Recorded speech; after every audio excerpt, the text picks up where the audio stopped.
Okay, good morning and welcome to the 25th anniversary of ESTS and welcome to the Postgraduate Symposium. So I'm glad for 8 a.m. on a Sunday morning. We hope we have a program here that will be both educational and a little bit entertaining for you. So welcome to Ljubljana. I'm very proud to present my co-organizer, Dr. Robert Cifolio, truly a person who doesn't need any introduction here. He's now working in New York, of course. And myself, I'm Alan Seo from Hong Kong, and we'll be hosting and organizing this course today. Now, the Postgraduate Symposium, as you know, it's really a chance for ESTS to share education really with all of you here in the audience and also people who are live streaming this around the world. Now, the way to do this course over the years, well, of course, we originally started many years ago with invited lectures, experts from around the world. You've all sat through these lectures. They're a bit hit and miss. Sometimes they're brilliant. Sometimes, well, they're a little bit hypnotic. So back in 2011, ESTS, brilliant idea, decided to make the postgraduate course a competition to win the Masters Cup, which you can see right there on the end of that desk. This is still the original cup. And the original idea was debates between three teams from three different continents, and the winners of the debate would win the cup.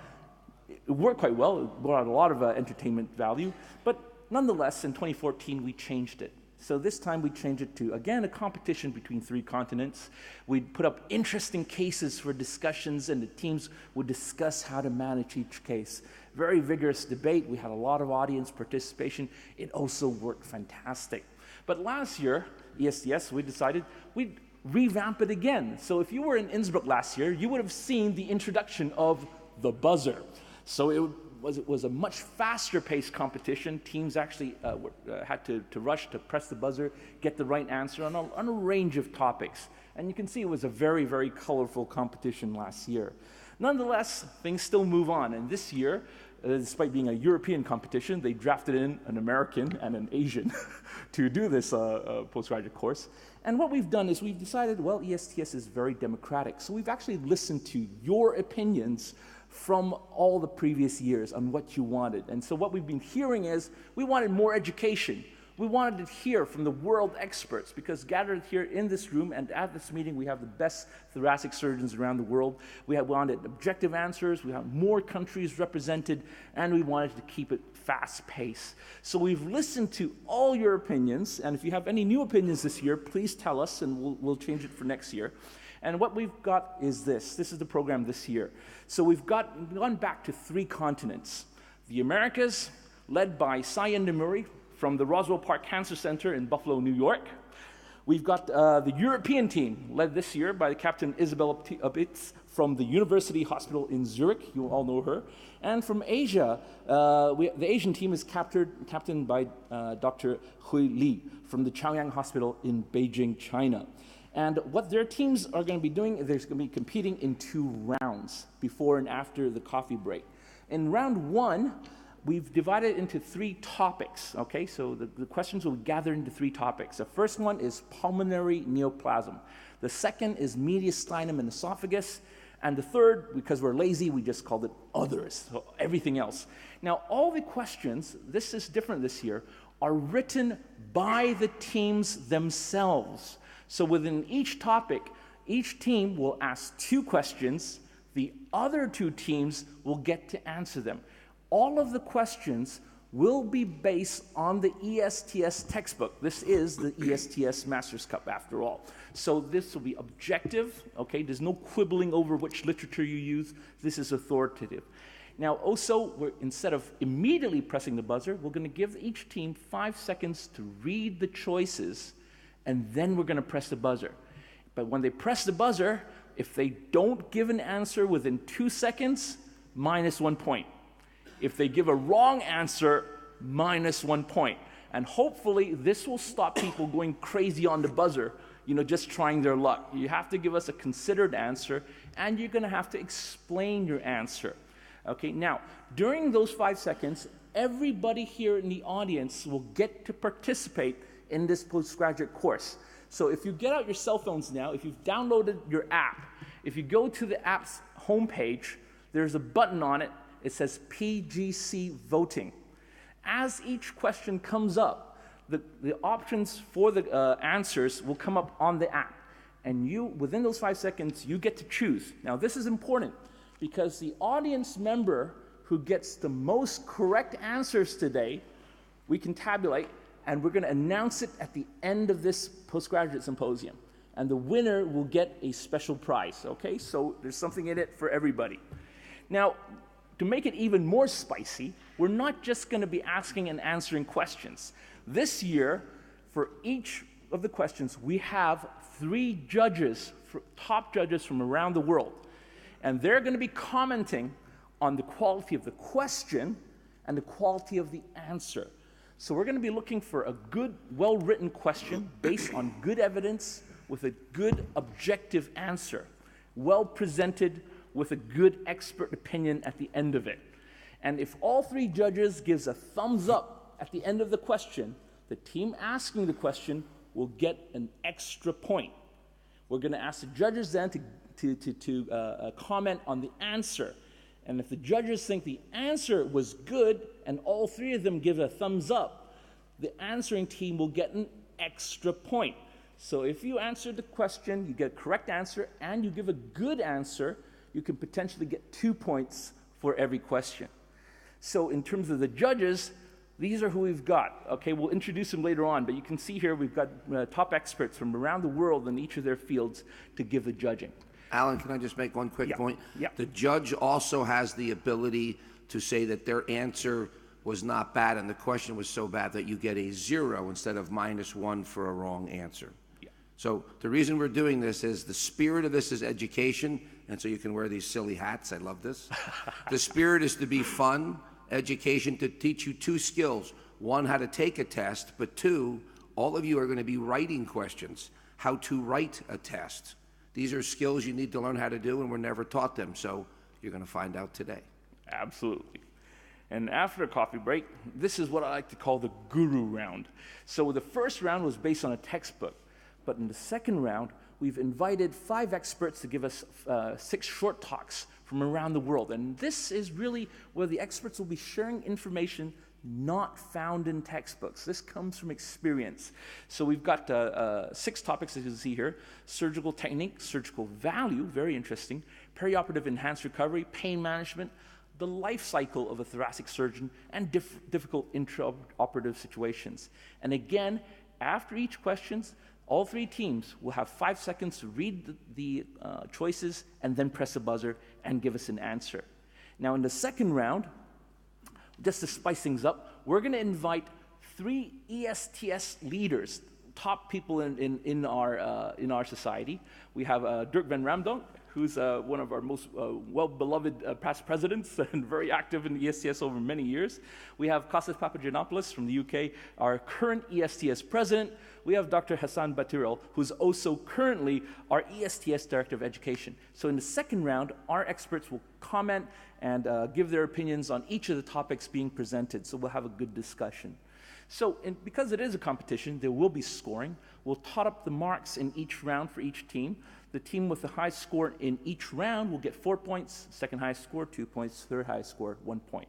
And the highest scores from both rounds put together will win our Masters Cup, which hopefully we'll repair before the end of the day.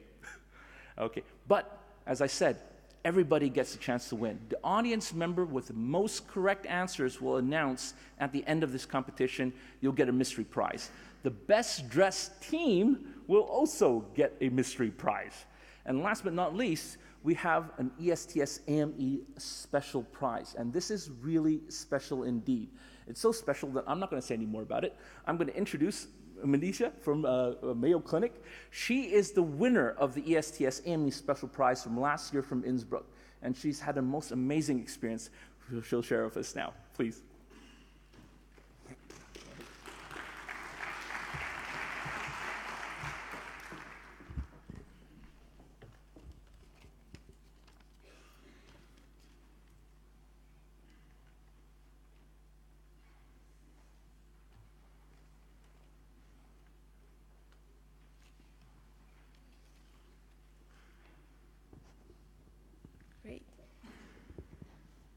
So thank you very much for this opportunity to present my wonderful experience at Guangzhou last year.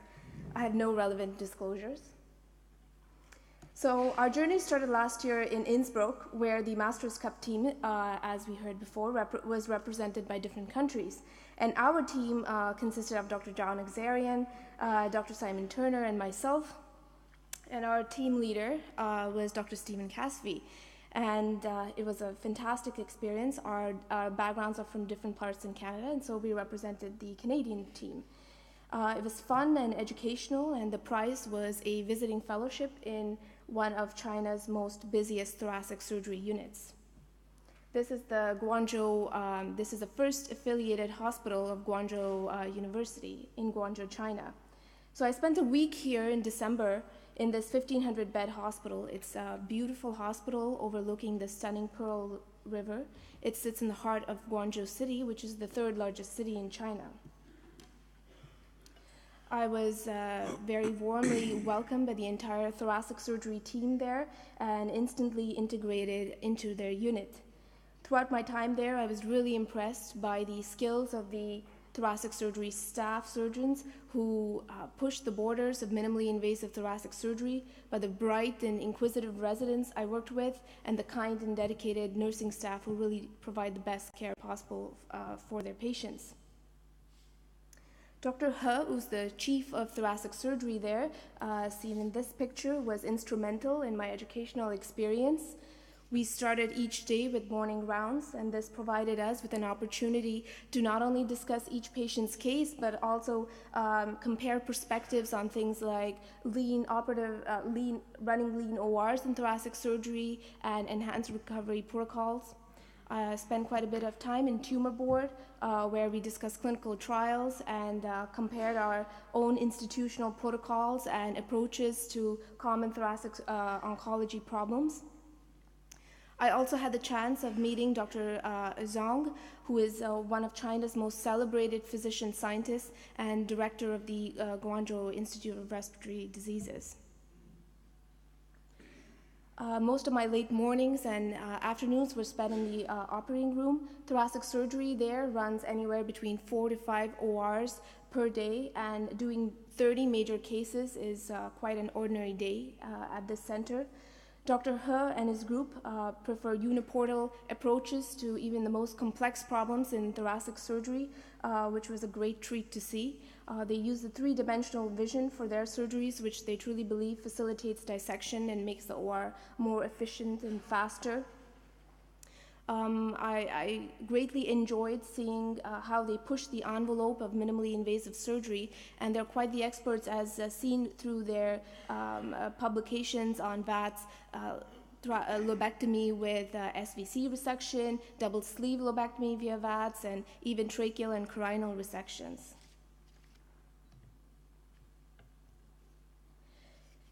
When I was not in the OR, I was in the clinic, and during my clinic days, I really enjoyed traditional Chinese dishes Dr. He would order for us for lunch, and enjoyed interacting with the pulmonologists who would join us, and enjoyed learning about how the interaction between thoracic surgery and pulmonology is and how the ward functions with them.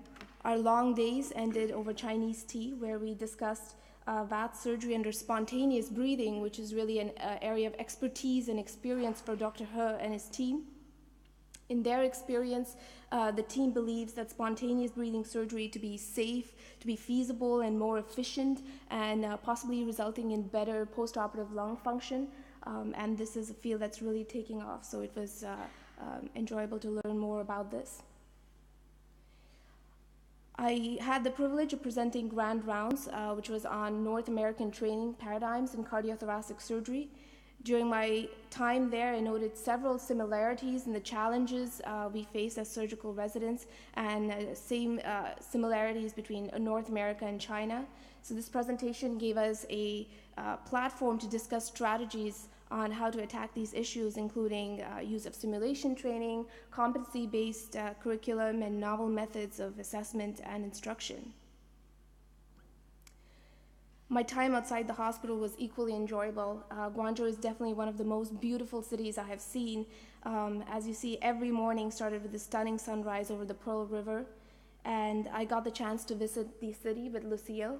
who was the representative from AME Publishing, who was my guide throughout the trip, but became my close friend, and we still keep in touch. So we visited, among many other sites that I could not fit on one slide, but we visited the opera in the park, beautiful historic sites. This is a 300-year-old banyan tree in one of the Buddhist temples. Got to ride around the city on one of their bike shares. And Guangzhou city also is nicknamed Flower City, and it truly lives up to its expectation, because no matter where you look, there's absolutely beautiful manicured flower beds everywhere across the city, stretching for kilometers. So I would really like to thank ESTS, like to thank AME Publishing, who was fantastic, especially Grace Lee and Lucille, who planned my entire trip with meticulous detail and made it very academically rewarding.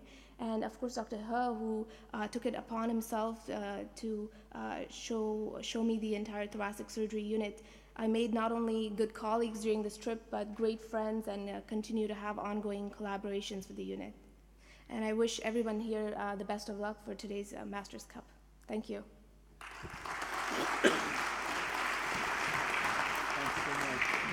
Alan, I would add one point that she forgot to mention. Yeah.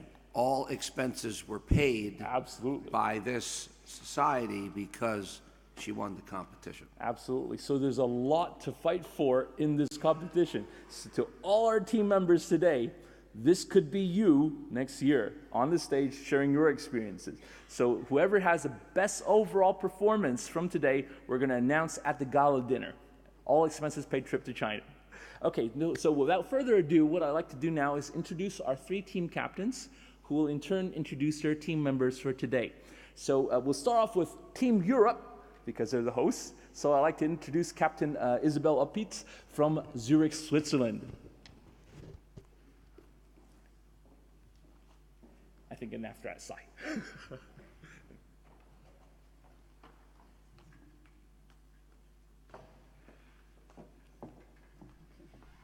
So good morning, everybody, and thank you, Alan, for the kind introduction. I would like to welcome with you the Team Europe. We were able to assemble an amazing team of dynamic and talented young thoracic surgeons, and we're unified as the united brain of Europe. But we have diverse participants here, what you can see in the costume from everybody. So I would like to introduce to you Katarzyna Fura. She is from Switzerland, Zurich. Laurens Keulemans from Belgium, Leuven. Oleg Alexandrov from Russia. Javier Gonzalez from Spain, Cordoba. Ali Fuat Durusoy from Turkey. Bo Holbeck from Denmark. Well, let's hold the applause to the end if we can. Go ahead faster. Okay, Marie-Chantal Struys from the Netherlands. Sara Federici from Italy, who works in Lausanne, Switzerland. Jan Fiho from Germany, Essen. And Anouk Hobers from the Netherlands as well. That's a very strong lineup. So from across the Atlantic, we have Captain Sayen Demuri from Buffalo, New York. Thanks, Alan. And we have the team here that is going to try to make the Americas great again. So Good luck with that, Donald. Good luck. Okay. With that, we don't even want to hear the members of your team. Next captain, please. America, you're out. Raul Queso from Washington, D.C., sponsored by Blair Marshall. Robert Van Haren from Houston, sponsored by Out of a Portion. Nesreen Almadoun from New York, sponsored by David Jones. Eric Hall from Seattle, sponsored by Doug Wood. Julian Hubev from Montreal, sponsored by Moish Lieberman. Rafael Carvalho from Brazil, sponsored by Jose Rivas. And Rodrigo Villarroel from Chile, sponsored by Francisco Suarez.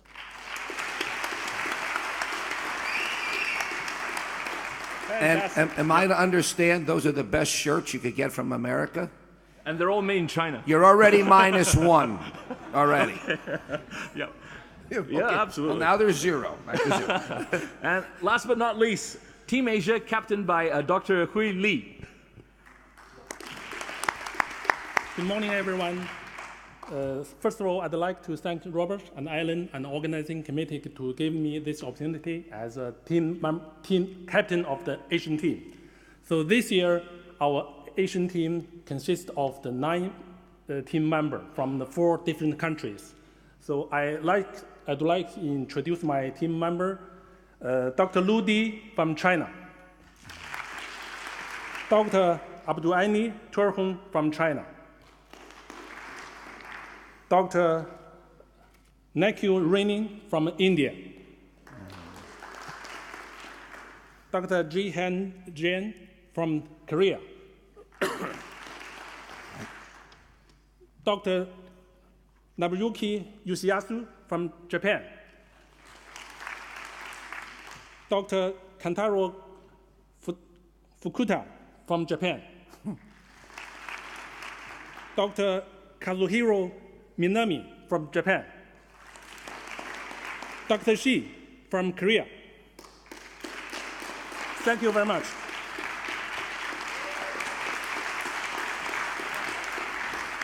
Fantastic lineup. Okay, are you all ready?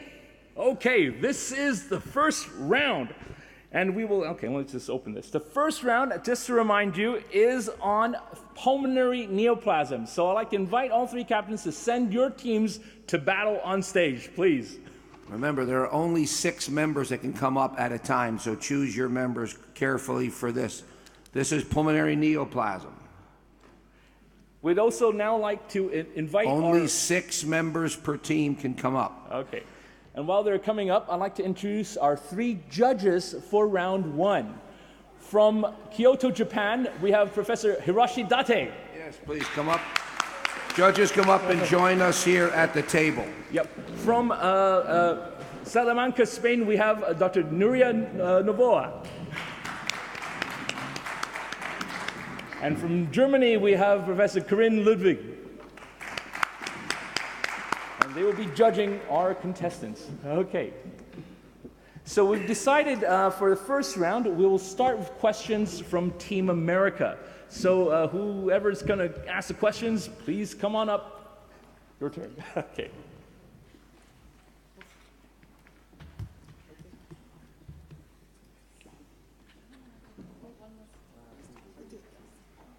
All right, good morning.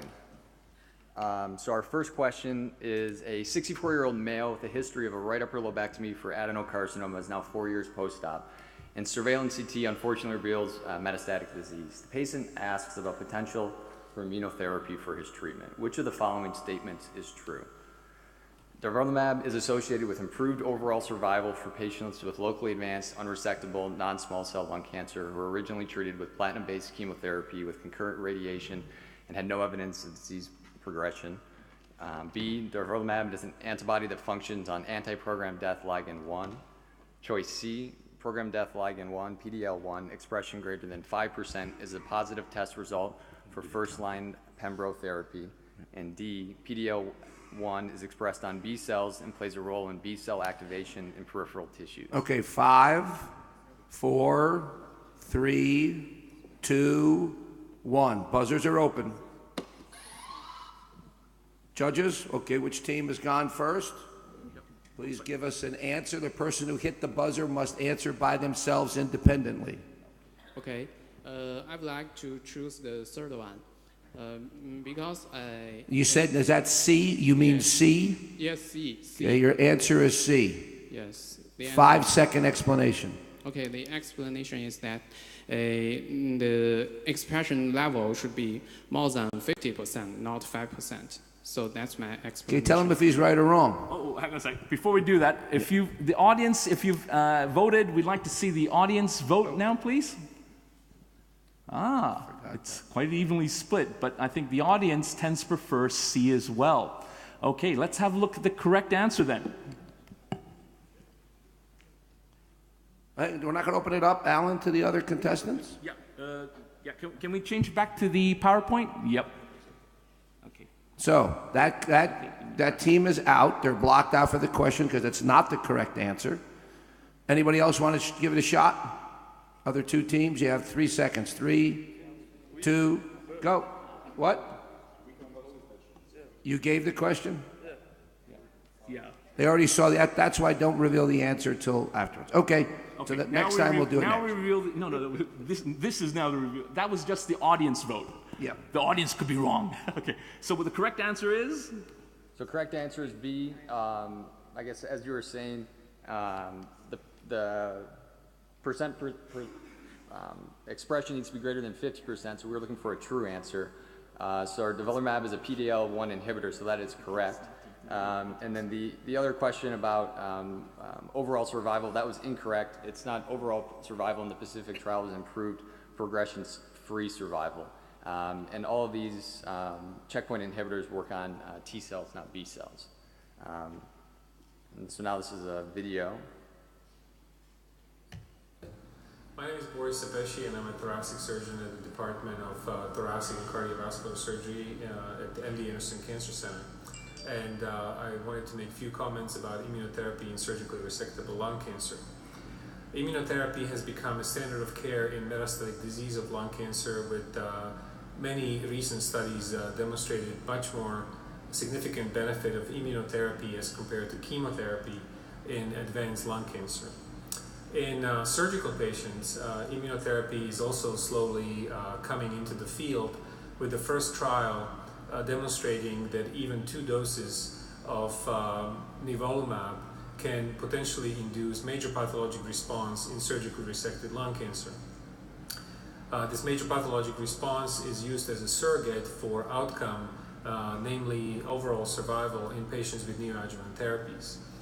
This was a phase 1 trial that was performed in the East Coast, and only 20 patients were enrolled in this phase 1 trial, but 9 of them achieved major pathologic response. We are currently conducting a parallel phase 2 trial with nivolumab and nivolumab plus ipilimumab in surgically resected lung cancer, and the readout of this trial is expected in about a year. I do believe that immunotherapy will find its way into surgically resectable lung cancer, mainly because there is a hope that these new checkpoint inhibitors may induce potentially long-term memory from the immune system and decrease long-term recurrence that we have seen with surgical resection alone in non-small cell lung cancer. So studies are still ongoing. Besides our trial, there are a number of phase 3 trials that are ongoing with neoadjuvant immunotherapy followed by surgical resection, and those results are anticipated within the next year or 2. So thank you. Okay. So this is what we're going to do today. So after every correct answer, we're going to have an expert from the country asking the question. So we'll have more opinions from the experts. So that's a well-presented video. So now we go to the judges, and we're going to ask the judges, 1, how good was this question? The question was very good, updated, but this is not including the ESDS textbook. Ah, okay. And also, the question was good, but the different options were too long to be read. They were not very specific, so I didn't like it. So poorly written, typical America, didn't even follow the rules, didn't look at the ESTS textbook, just took a study that was in the New England Journal. It's not in the textbook. Okay. Yeah. So do we have thumbs up or thumbs down? Thumbs down. Okay. Wow. So, sorry, all 3 no extra point. thumbs down. So America gets -1 for the question. no. That's hard to do, bro. Congratulations. Okay, and what do you think of Team Asia's incorrect answer? Do they get a 0 or a -1? You have the choice to say their answer, even though incorrect, was not that bad because of their explanation. I don't think it was that bad because it was a difficult question with a lot of text, and therefore the answer was okay. I also think that's not a bad answer because he knows about 50%. Okay, so a 0 for the Asian so team thumbs instead up of or a thumbs -1. down? Thumbs up, thumbs down. Thumbs up, so they get a 0. Okay, so we won't deduct a point from Team Asia. You're safe. So after the first question, it's America -1. Can you imagine? And they weren't even playing. This is the beauty of the game. I love that. Okay, you want to do -1 for the question? Okay. Yes. Okay, minus. Sure, they get -1. Okay. The judges said it was terrible. Okay, -1 for the question. Sorry. Okay, now America's question 2. All right, hopefully we can pull ourselves out of the hole with this question. Well, you couldn't get worse. Yeah, well, I will see. We'll see about that. So, question number 2. Mediastinoscopy is recommended as the first staging modality for the following carcinoid tumor. A, central carcinoid without lymph node involvement. B, central carcinoid with clinical N1 involvement. C, peripheral carcinoid without lymph node involvement. Or D, peripheral carcinoid with clinical N2 involvement. Okay, so 5, 4, 3, 2, 1. Buzzers. Okay. Team Europe. I think that correct answer is D, because central carcinoid tumors we can make a biopsy from bronchoscopy, flexible endoscopy, we can verify this. And if we have clinical N2 involvement, it can dictate us multidisciplinary combined treatment plan. So we have to make a mediastinoscopy for So your answer is B as in boy or D as in David? D. D as in David, D, the last one. Yeah, answer is D. Okay. Really? Okay. So before we go to the audience, does Team Asia have any opinions on this question? You won't get a mark for this, but we want to hear your opinion. So anybody else, because that's the incorrect? No, if not, That's the incorrect answer. Anybody else want to pop in and tell us why? No. 3, 2, 1. No other team wants to try. Okay, let's have a look at the audience vote. Let's see what the audience thinks. Do they agree with Europe? No, they don't. More than half the audience select B. Okay, so what's the correct answer? Let's have a...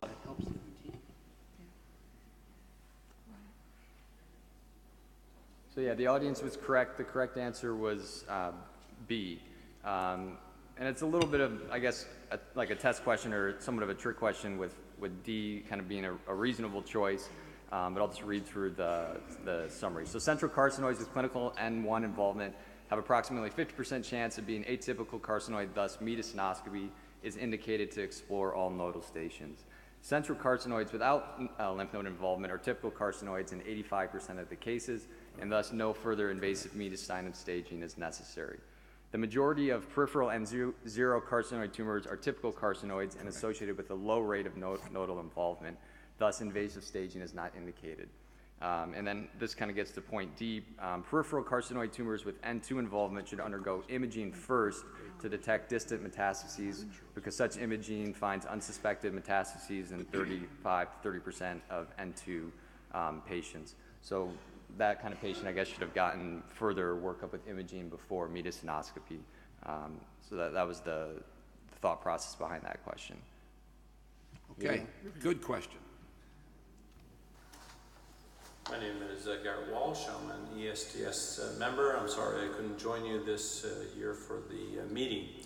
This is an interesting question as it deals with carcinoid tumors. And as we know, carcinoid tumors are somewhat difficult sometimes to make a diagnosis. We often rely preoperatively on the cytology or small biopsy specimens. And unfortunately, like small cell carcinoma, sometimes the cytology is actually more accurate than the small biopsy that can result in crush artifact.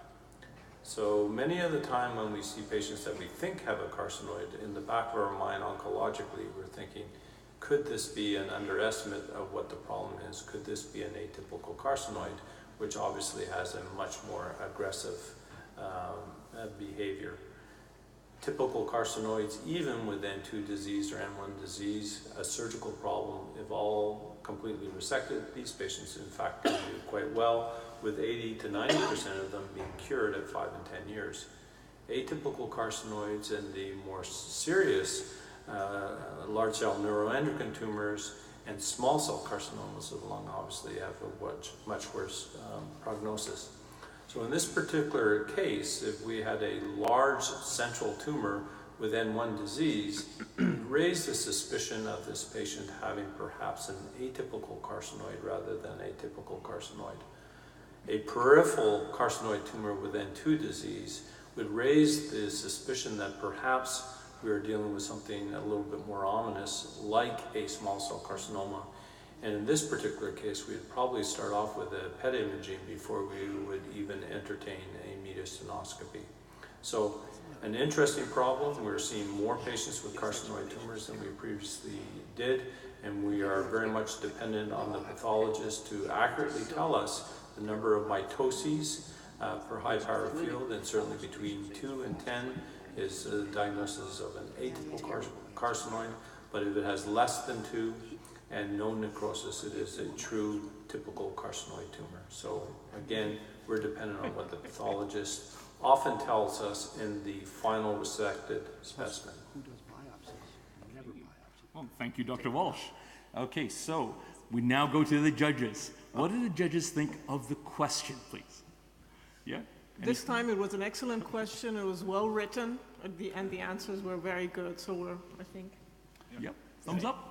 Excellent. Question was good. The only thing I would say is we should say if you have clinical N2 with a peripheral carcinoid, first of all, I sort of disagree. You're rarely not biopsying them, but you think they have granuloma disease or false positive.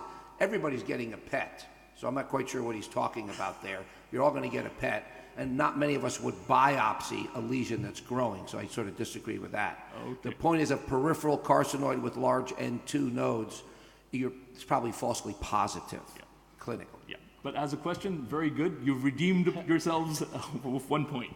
What do the judges think of the answer from Team Europe? They got the wrong answer. What do you think of the explanation? Well, it's not a -1, but it's a 0. 0 or -1? Yeah. It's not a -1, it's a 0. Okay. It's the second best choice. Any comments? Thumbs up, thumbs down? Thumbs up. Okay, so Team Europe, you do not lose a point. Okay. Excellent. So we now go on to the next team. The next team is Team Asia. So can we invite Team Asia to ask their 2 questions?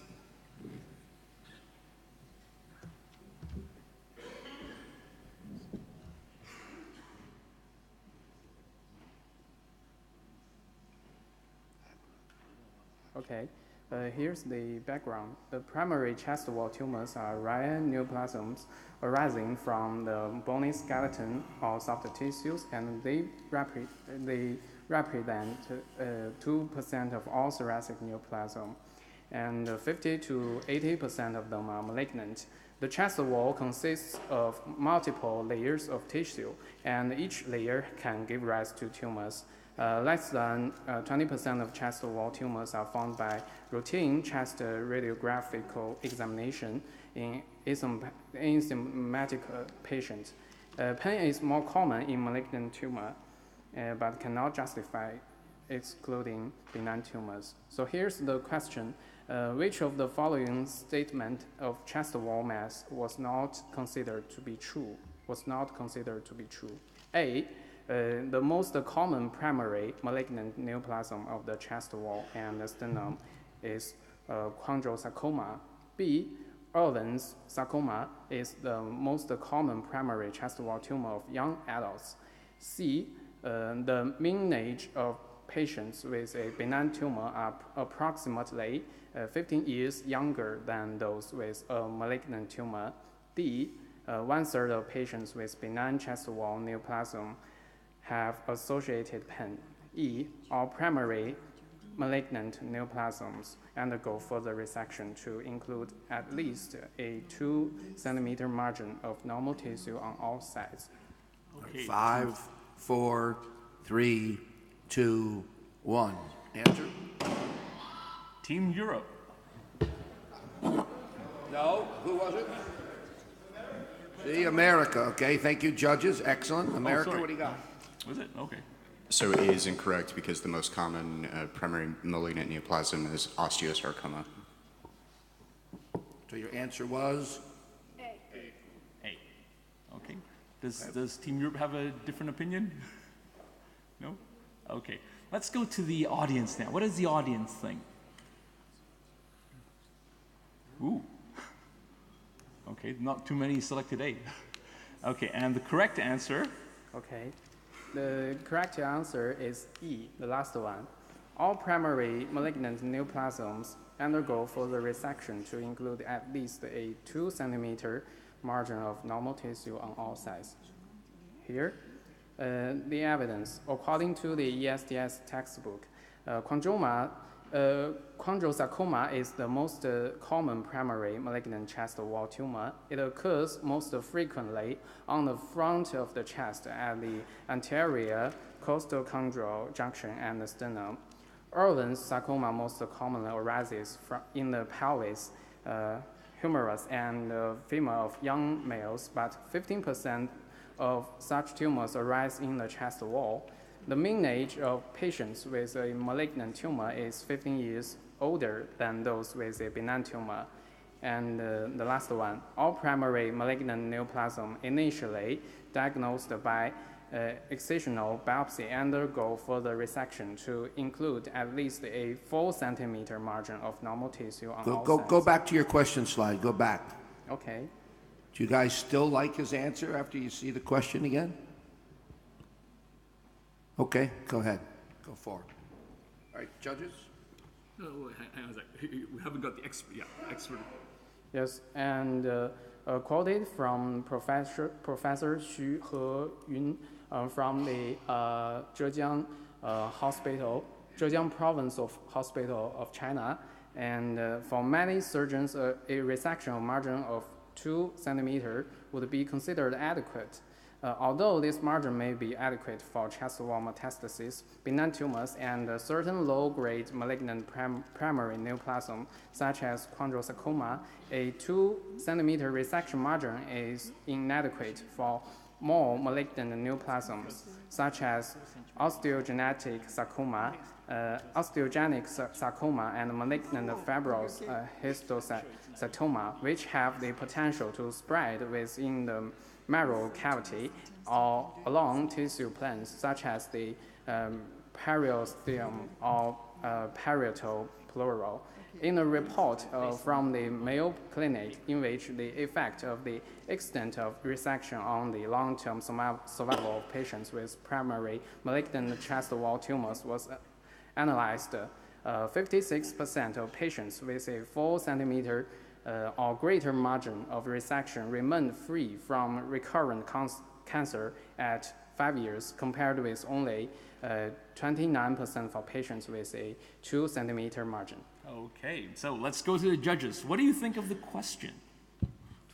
Not good, because the answer is based upon one paper from Mayo Clinic, and it is not written in the ESDS textbook because I wrote that chapter by myself.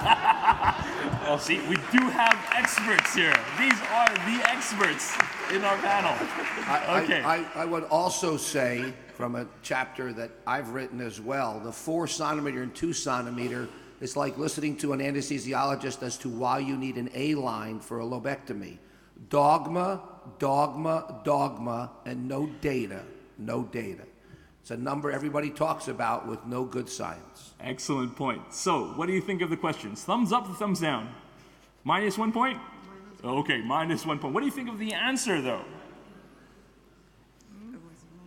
What do you think of the answer? If the question is not good, the answer can be acceptable. Okay, so we won't deduct a point from Team Americas. Excellent, thank you. Okay, let's go on to the second question. By the way, do we have a tally, just so we know where we are with the points? Okay. We just read them out loud. Okay, so far, well, actually, I'll do it. Okay, right now, at this point, Asia is minus 1 point. Europe is 0. America is 0 as well. Fantastic. Yeah, we are -1. Learn how to write questions. Go ahead. Okay, I'll move on. So here's another one. Background, lung cancer classification is based on the extension of the primary tumor, the absence, presence, or extension of involved regional lymph node, and the absence or presence of distant metastases. The TM classification describes the natural progression of the tumor, which may extend either locally or distantly by lymphatic or hematogenous routes, and conforming the TM's classification become more and more important in the clinical and pathological staging, especially for the etioplastic therapy. So here's the question. Which of the following statements of the staging of lung cancer is not true? Is not true. A, median stenoscopy is the most valuable examination for the staging of lung cancer. B, N2 disease can be ruled out if cervical median stenoscopy and lymph node biopsy are a two-stage procedure with EBUS and TBNA followed by median stenoscopy is negative. C, surgery is indicated for patients with stage T1 to 3, N0 to 1, M0 lung cancer. And D, at last, 5 lymph node stations in which 2 median sternal nodal stations should be excised during systematic nodal dissection, and especially subcranial. And E, restaging may be required for recurrent tumors, second primary tumors, delayed treatment, or incomplete first staging. Okay, so we count down 5, 4, 3, 2, 1. Who is it? Is it Team Europe? Yep. Yep, Europe. Okay. Here we go with the broken buzzer complaint. Please tell your congressman and don't tell us. Okay, your answer, please. So our answer is E, because mediastinoscopy is not the most valuable examination for the staging of lung cancer. Okay, what is? Okay, so does Team America have a different opinion? No, they don't get off of what is then? Huh? What's the most valuable exam for staging a lung cancer? Since you know it's not mead, what is it? Yeah, first of all, you can use the EBUS or navigated EBUS. You can use the PET-CT. Not what can you use. I could take you out to dinner. What do you think is the most important test? Give us an answer. I will do first the EBUS. Not better than CAT scan or PET scan? Wow, okay. CLAT scan, the fastest CT scan. Well, you didn't say that. You said EBUS. Thank you. Okay. Yep. So does Team America have a different opinion? You won't get a point for it, but yeah. What do you think? Yeah, we have a different opinion. Our answer would be B, because with EBUS, you cannot access 5 and 6 stations. Okay. Now let's have a look at what the audience thinks. The audience, they choose D, most of them. And the actual answer is? Okay, the actual answer is D. Oh, congratulations to the audience.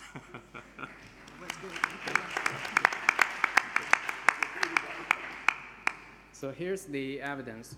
According to the STS textbook, median stenoscopy can be proceeded directly into an investigation that has the highest accuracy of the N2. And surgery for 1A to 3A lung cancer is common. However, effect of surgery for 3B or 4 lung cancer is controversial.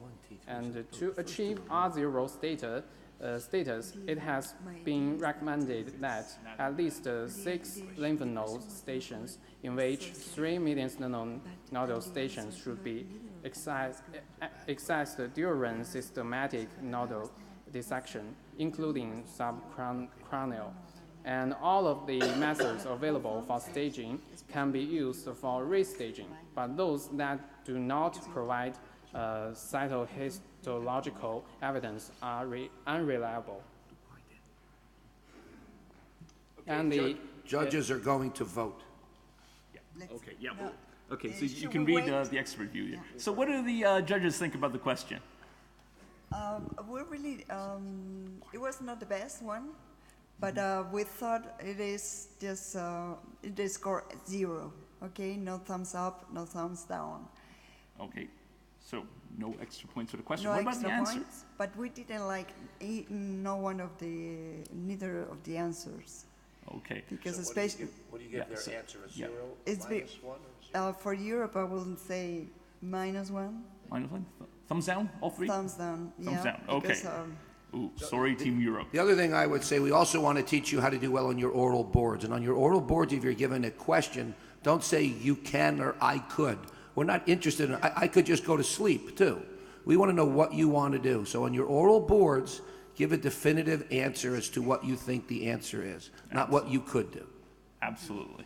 You're working with real patients. Okay, so thank you very much, Team Asia. And last but not least in this topic, okay, we have Team Europe. The other thing I would say to Team Asia is we never asked for background slides. I'd give you -1 for sitting me through 2 background slides that didn't educate me at all. Absolutely. Okay. What is the score? So the next question is from Team Europe for the other teams. And the question is, the frequency of driver mutations in adenocarcinoma and squamous cell carcinoma of NSCLC include following except, is it A, AGFR, B, HAR2, C, KRAS, D, ALK, or E, P53? 5, 4, 3. Oh, too fast. Too fast.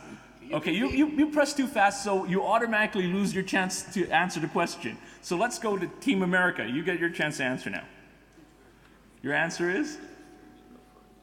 We need an answer, Team America. You get -1. All right. Hi. Yeah. So we think it's letter E, P53, because all of the other options are possible mutations. Yeah, so I agree with you. Okay, let's see what the audience thinks now. Okay, good spread. That's what the audience thinks. And the correct answer would be? The correct answer would be P53. Okay. So good answer. Yes, we'll so explain it now. As listed in the ESTS textbook volume 1, you can see that the P53 gene is responsible for genomic integrity in the presence of DNA damage and plays a critical role in carcinogenesis in lung cancer. So conditions that result in DNA damage or cellular hypoxia stimulate the upregulation of P53.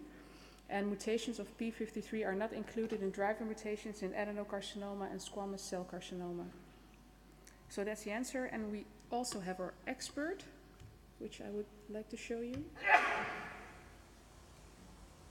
Oncogenic driver alterations have been described in advanced adenocarcinoma of the lung. The most frequent ones are mutations of the KRAS gene, followed by mutations of the EGFR, translocations of ALK, mutations of HER2, BRAF, and so on. To date, no clinical trials, nor phase 2 nor phase 3, have shown any efficacy of targeted treatments for KRAS. On the other side, targeted treatments for EGFR, ALK, HER2, and BRAF have shown efficacy and are to date approved and available for advanced non-small cell lung cancer adenocarcinoma. Okay, fantastic. So let's go to our judges. What do you think of the question? We like it very much. Really? So we got an extra point. Okay, extra point for Team Europe for that question. Excellent. And the answer from Team Americas?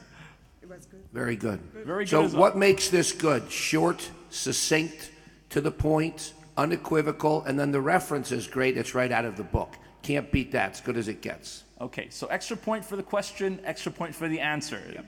Excellent. So the second question from Team Europe. So we have a question. Pulmonary metastacectomy is one of the most common procedures performed in thoracic surgery. Which of the following is not a significant prognostic factor in metastacectomy for renal cancer? Is it A, the number of metastases, B, disease-free interval longer than 2 years, C, tumor markers, D, a lymph node involvement, or E, completeness of resection? Okay, so 5, 4, 3, 2, 1. Very good. Who is it? Judges? Who got in first, judges? Yeah, America's. Yeah. Okay, America? Okay. Your answer. Please don't break the buzzers, by the way. We can't afford another set. Or you're not going to China next year. Okay, answer, quick. Okay, so our answer is C, tumor marker. There's no role tumor marker in metastacectomy. All the other ones seems reasonable. Seems reasonable, or you know are correct? Correct. Okay, good. Seems reasonable. I agree with you.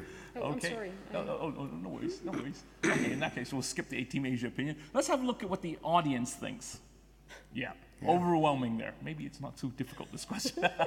Okay, and the correct answer is? Yep, overwhelming. Yeah, I think so. So the correct answer is C. Patients with solitary metastasis survive significantly longer than patients with multiple metastasis. A disease-free interval of longer than 2 years and complete resection are significant prognostic factors as well. Lymph node involvement is an important predictor of survival for renal cancer, patients with lung metastasis. Renal clear cell carcinoma has a well-known propensity to metastasize, and 25 to 30% of patients have metastasized at presentation. Metastases in the lungs are the most frequent, with prevalence rates as 72 to 76%. Renal cell carcinoma is poorly responsive to chemotherapy and only moderately responsive to immunotherapy. The overall 5-year survival rates in previous reports ranged from 21 to 60%, whilst the 5-year survival rates for patients with complete resection ranged from 36 to 54%. Tumor markers should be handled with caution in decision making. And then we have an expert. Oh, there's the video is not here, but it's from Professor Hugo Pastorino, I'm sorry, from Milan. I will say it out loud, his statement. Despite advances in systematic and surgical therapy, long-term survival of metastatic renal cancer patients remain low, with a 5-year survival rate of 5 to 13%. 25% of renal cancer patients present with metastatic disease at the time of diagnosis, and up to 30% of patients undergoing radical nephrectomy for localized disease will ultimately develop metastasis. As a rule, the lungs are the most common site of recurrence. Surgical resection of lung metastasis is an established treatment, being the survival rate after pulmonary metastasectomy of approximately 40% at 5 years, which is significantly higher than the 3 to 11% survival reported for patients who did not undergo metastasectomy. Based on the results of several studies, the main prognostic factors associated with lung metastasectomy are 1, the number and size of metastasis, 2, lymph node status, 3, length of disease-free survival, and 4, completeness of resection. These data evidenced that pulmonary metastasectomy is safe and associated with reasonable survival and should be advocated in selected patients with specific features in order to obtain... Okay, this is what we don't want. Thank you. You were doing great until this slide killed us and killed the audience. I could have done this at home last night.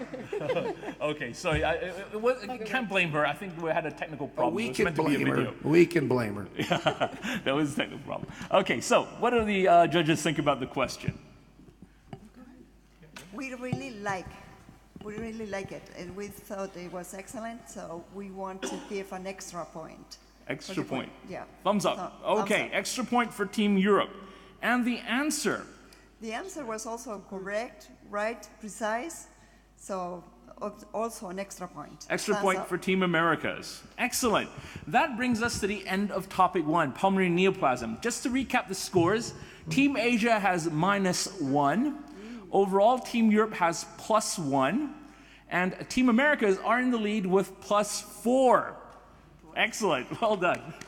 Okay. However, with the beard, we're subtracting 2 points. Okay, so we'll now change the contestants. We have topic 2. Topic 2 is mediastinum and esophagus. And the team to present the questions first this time will be Team Asia. Very good. Okay. All right, let's quickly transition so we are efficient, please. Turn the room over. I think they weren't hitting it properly. Okay. Yeah. Minus a point for the beard for America player.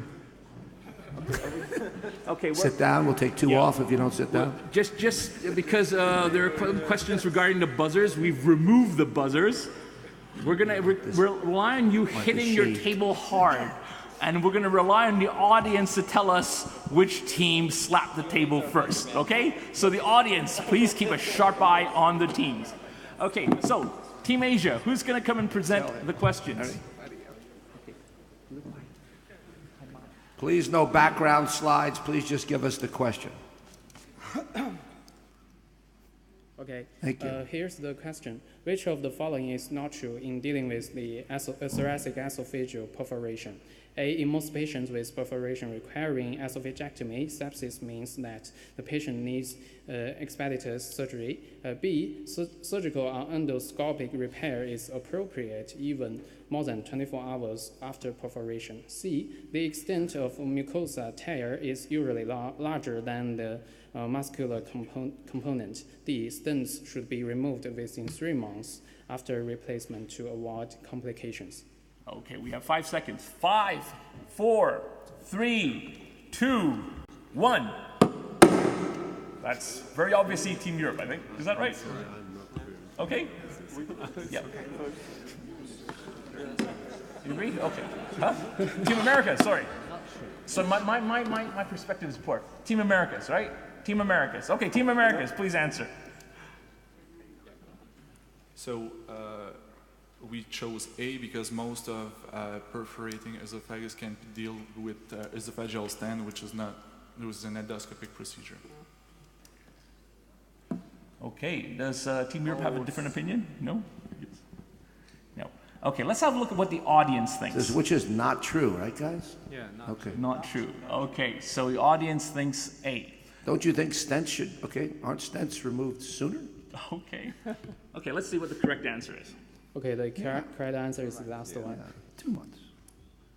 Yes, too much. Stents should be removed within 2 months after placement.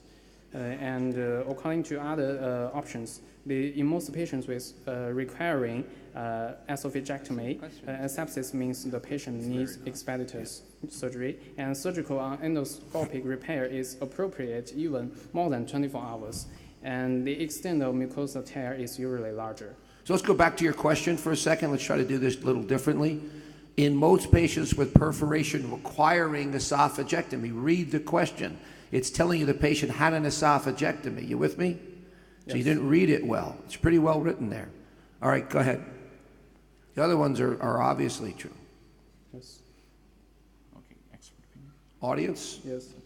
And according to our experts' experience, making the right diagnosis is much more difficult and important than treatment. And the most appropriate treatment will depend on the etiology and the site of the perforation, the condition of the esophagus, and the time since the perforation. Okay. Now, I forgot to introduce our esteemed judges. From Osaka, Japan, we have Professor Menoshin Okumura. Yes. From the Shanghai Chest Hospital, we have Professor Vincent Fang. And our good friend in the ESTS, Dr. Pierluigi Filoso from Italy. Thank you. So I'd like to ask our judges, what do you think of the question? For me, it's a very interesting question. And I love this question since for the purpose of the game, it was difficult. And for me, it's an extra point for me. Okay, so can we see from the 3 judges, thumbs up or thumbs down? 3 thumbs all up. up. Okay, fantastic. So what do you think of the answer? Well, the answer is wrong, but they are already deducted 1 point, so it's not necessary to do another point. No. You could give them a 0. It's clearly -1. First of all, he had a beard, and I told him to shave the beard before the answer. That's number 1. Yes. Number 2, I don't think they read the answer. They didn't read the question, which is why I had them go back. When you went back and read it, do you understand why your answer was bad? It said requiring esophagectomy. Again, be a good test taker. The other ones are obviously true, correct, except for the stent. So that actually is a pretty easy question to get right if you read it carefully. So they get a -1 for poor reading. So let's hear from the judges. If you give a thumbs up, okay, we're going to cancel the -1. If you give thumbs down, all 3 of you, we're going to deduct that point. What do you think? Thumbs up or thumbs down? No, I'll do this. Okay, so it's divided. Okay, so the -1. It's a 0. Yeah. 0. Okay, 0. Okay, so we won't deduct that 1 point from Team America. One of you guys vote no. Okay. They don't lose a point. So let's see the second question. Okay, the second question. Which of the following is not true about esophageal diverticula? A. Zenker diverticula is a Paucian hypopharyngeal false diverticulum correlated mainly to a motor disorder of the upper esophageal sphincter. B, the form of diverticulum occurs more often after the 6th decade of life, and it is very rare before the age of 40 years. And C, endoscopy is not useful in diagnosing Zenker diverticular or to identify the underlying motor disorders. D, surgery is indicated at the presence of the epiphrenic diverticular, as the long-term results in the unoperated patients were not satisfying. Okay, we have 5 seconds. 5, 4, 3, 2, 1. Okay, what is the audience saying? Who pressed first? Europe. Okay, Europe. Let's have an answer. Okay, thank you for the question. We think, however, the question is difficult with the not sure in it. We think that the correct answer is C. We think that endoscopy is useful in diagnosing Zenker diverticular. Okay. So, does the other team have any opinions on that? No? Okay, let's have a look at what the audience thinks. Ooh, again, evenly divided between 3 and 4, it seems. And the correct answer is? So here's the correct answer, the last one. Surgery is indicated. I agree. This is not right. So according to the ESTS textbook, the Zenker diverticular is a portion hypopharyngeal false diverticulum correlated mainly to a motor disorder of the upper esophageal sphincter, and diverticulum occurs more often. And here, endoscopy is not useful. I just quoted from the ESTS textbook. Very good. So here's the expert's experience. According to our chief, Professor Cai Kai-san from the Nanfeng Hospital, Southern Medical University, and the presence of a diverticulum is not an indication for surgery, and the decision whether to operate is still controversial. And long-term results in unoperated patients do not show severe complications or death from their esophageal diverticulum. Also from the ESTS textbook, also from some publications. That's all. Thank you. Thank you. Okay, so what do our experts think about the question? Okay. Once again, don't mind what Dr. Cifolio says. You're the judges. Okay. Yeah. Thumbs up. You like the question? Yeah, okay, so very good. So Team Asia gets an extra point for the question. What about the answer? It was a wrong answer from Team Europe, but what do you think? What do you think? Did you give him a 0 or -1? For me, 0. 0. So you don't want to deduct that point? You don't want to deduct point? It was okay. a really good reason to describe the wrong. Very good. They described well why they decided to give that question. For me, it's a 0. Fantastic. Okay, thank you, Team Asia. Okay, so next up we have Team Europe asking the questions. So can we invite Team Europe? Again, the teaching point is if you present your opinions well, even if you're completely wrong, if you present your opinions well at a tumor conference, people will respect you and send you patients, even if you're an idiot. It's absolutely true. So, for my question, I will put on my devil's ears. It's a clinical-based question. We present to you a female patient of 71 years with in 2008 the first episode of dysphagia and a diagnosis of reflux esophagitis grade 1.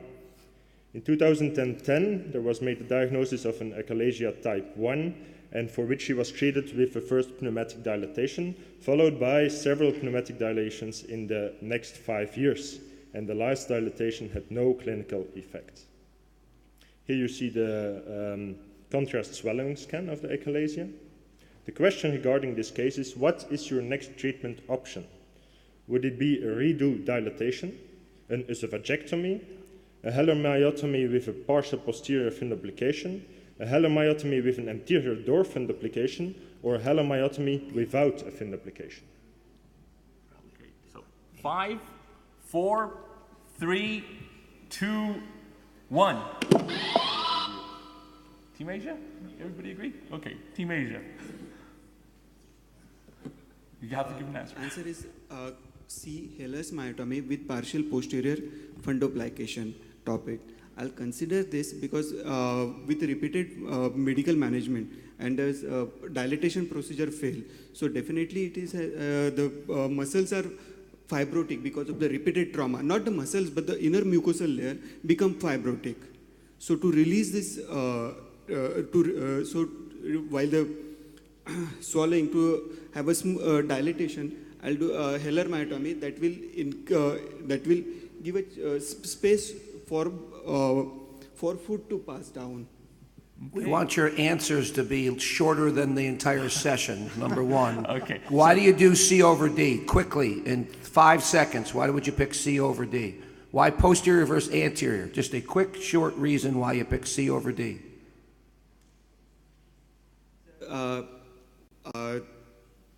Okay, let's go ahead. Yeah.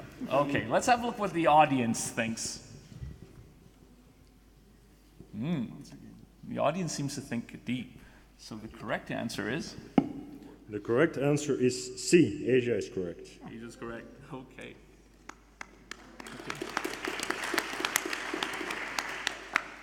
So we believe that the correct answer is C, as stated in the ESTS textbook. I will not go through all the text. We will go to the expert opinion. The most important is that that we can learn from this is that dilatation has high risk of perforation, and that when we have to choose between an anterior or posterior fundoplication, we find in literature different opinions. However, there's one good meta-analysis showing that the anterior fundoplication has twice, although not significantly, but twice the incidence of reflux afterwards. But let's go to the expert opinion from Prof. Hassan Batirel. Hello everyone. A partial posterior fundoplication is associated with better esophageal emptying, better esophageal quality of life, and most likely less reflux. These were the results of 2 randomized studies comparing anterior and posterior fundoplication in achalasia. Posterior partial fundoplication resulted in less reflux compared with door fundoplication, almost in 50% of the patients. The figures were 40% versus 20%, although not statistically significant. So the correct answer is C. Enjoy the PG course. Okay, thank you very much. Okay, and with that, we go to the judges. What do you think of the question? I think the question is very good, and I think the major, the controversial would be lies in answer C and D. But to me, Hassan has just given you the data. To me, my experience would be the anterior is more easier than the posterior. So I would choose C as well. Okay, so from the judges, is it thumbs up or thumbs down? Thumbs up. Excellent. So Europe gets +1 point. What about the answer? What do you think? Too long. Sorry, at least it's the right answer. What? Yeah. Thumbs up or thumbs down? Up. Okay, so Asia gets +1 extra point. Excellent, thank you. Okay. But this is a fantastic question because it's controversial, and the answer doesn't get better. The answer is immersed in prospective randomized trial. That is as good as you can play the game. I give him 2 points for the question. Yeah. It'd be nice, but unfortunately we can't do that. Okay, and the second question from Team Europe. Who's going to come up and ask the question from Team Europe? You have one more question, no? No, nobody wants to ask a question? Okay.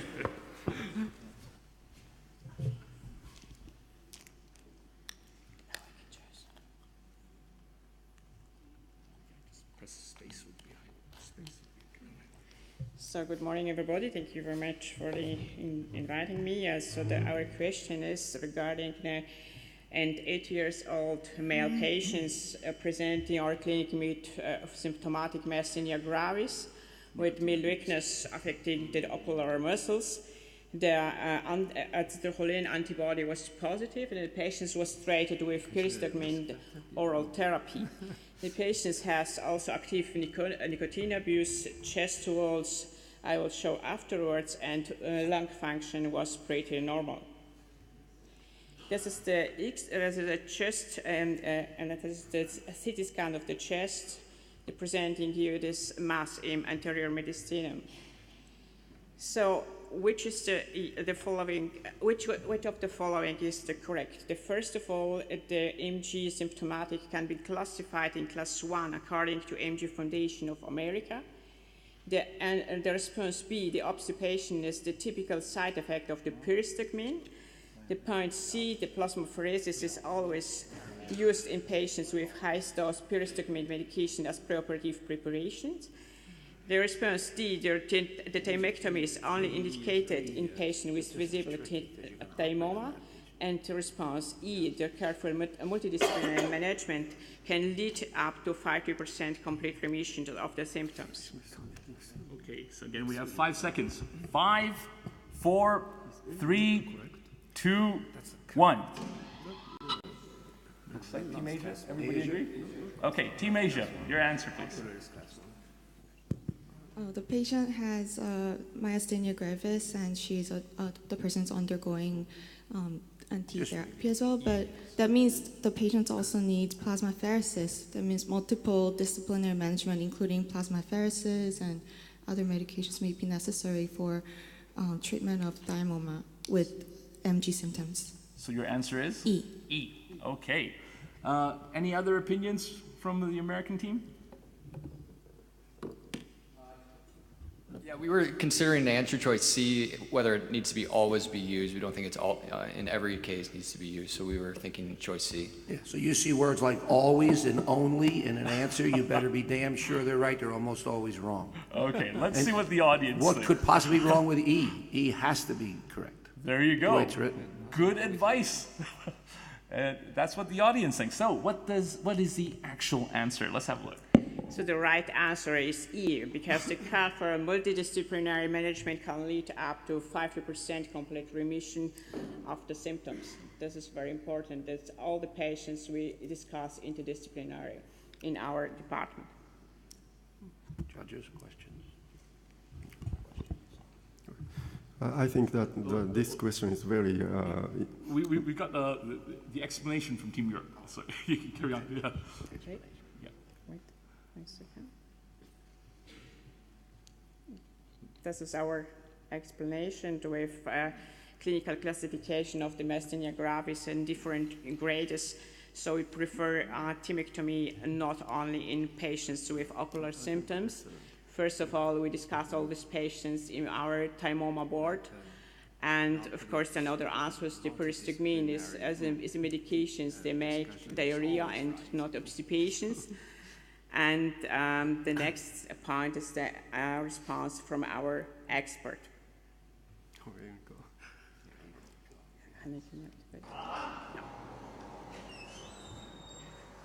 Oh, sorry about it's a gravity problem in Turin.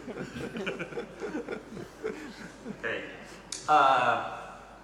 Well, I've been asked to make an expert statement for this case. So I think that the presented case illustrates, I think, the typical clinical scenario for patients with an early stage thymoma and myasthenia gravis. Well, I think that the preoperative workup, of course, should include a multidisciplinary discussion among the neurologist, pathologist, medical oncologist, radiotherapist, and of course the thoracic surgeon. Two things, in my opinion, are very important to be stressed. One is that no preoperative diagnosis is needed in this case because the patient has an anterior mediastinal mass with myasthenia gravis, so the diagnosis is straightforward. And second, I think that the neurologist should assure at least an optimal medical management of myasthenia gravis before any surgical approach. And finally, I think that surgical approach, surgical therapy is indicated in this case, and possibly through minimally invasive technique, either VATS or RATS. Classic Italian theater. Yep. Sorry. Yeah. I was the author of this video, and I was the author of this video. And you had been drinking. No, absolutely. But I can assure you that at the time we did this video, it was completely okay. Yeah. So where is Enrico? Enrico, very sorry for this, but no problem. I assure you that it was absolutely okay, the video. You look better on your side, so sit down. Yeah. You look much better slanted. I think it just goes to show there's a leaning tower of Pisa and there's the office block where Enrico works in the leaning office. Sorry.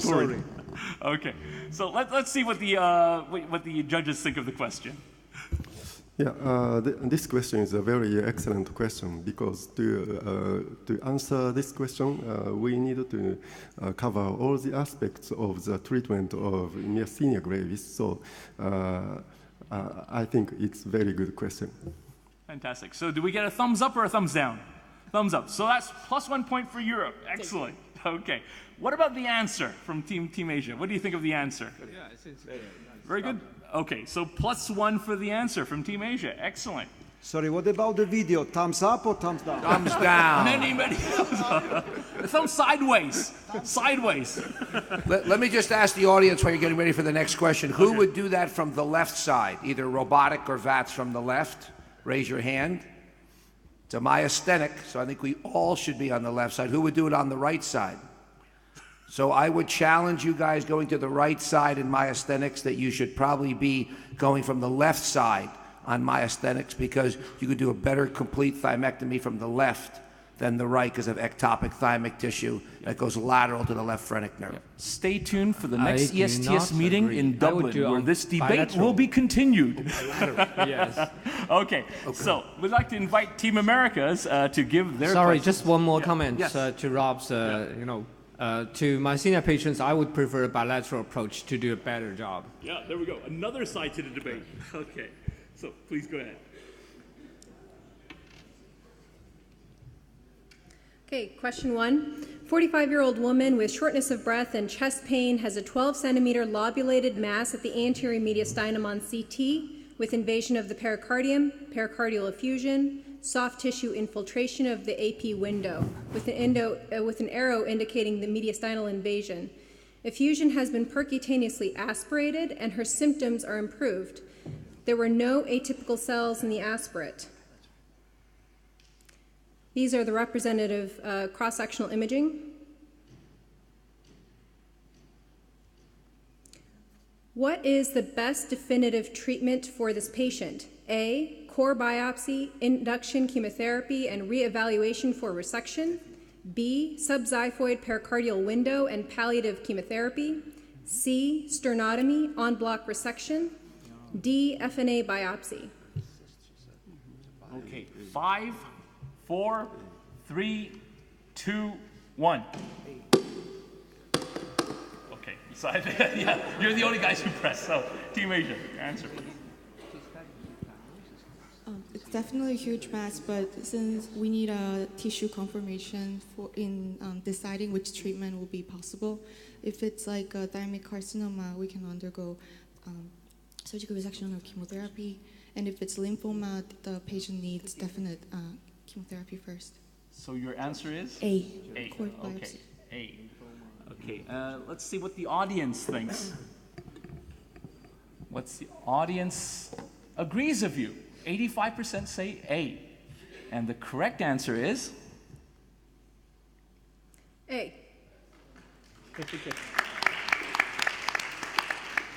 So this is from the ESTS textbook.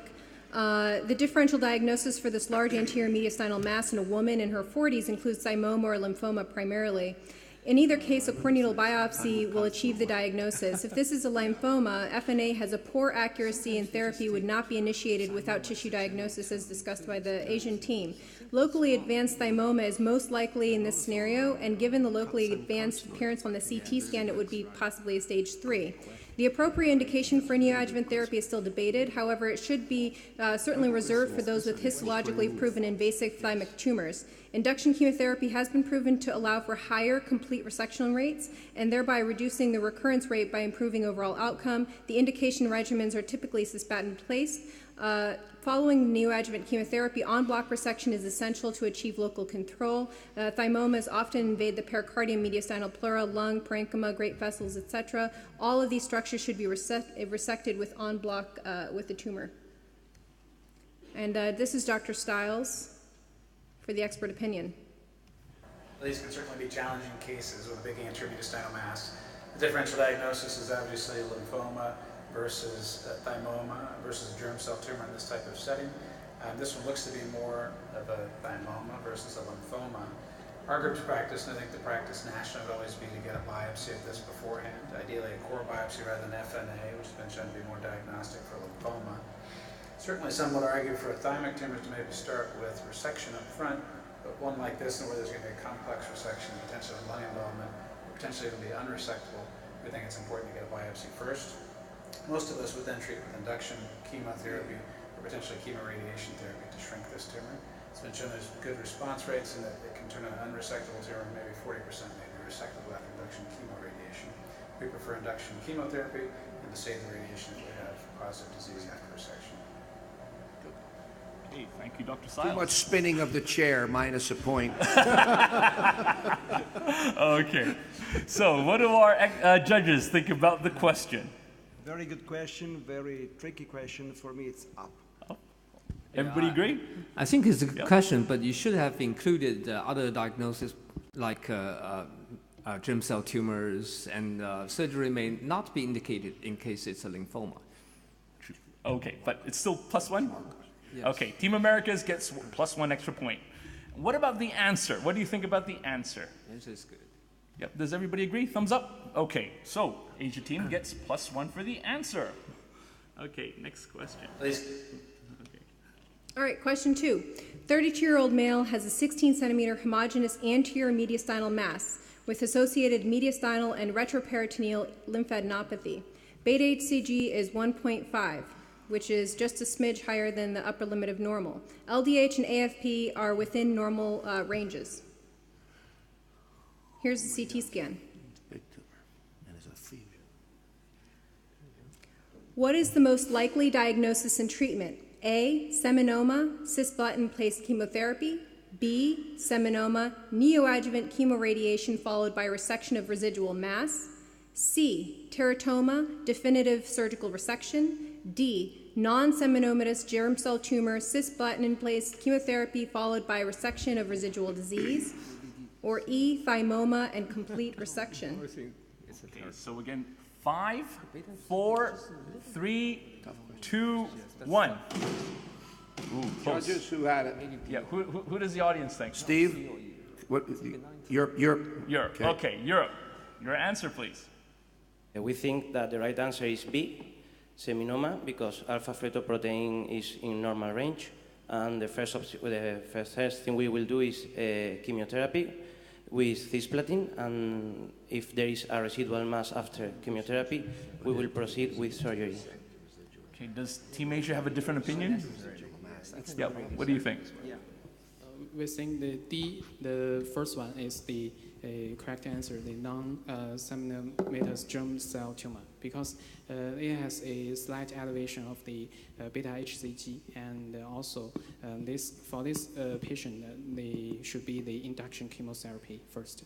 And then the question is in B, do you need to resect the residual mass? See, that's an important dangling participle in answer B that you really should question. Absolutely. Let's have a look at what the audience thinks first. The audience thinks 4. Yeah, D. Interesting. And the correct answer is?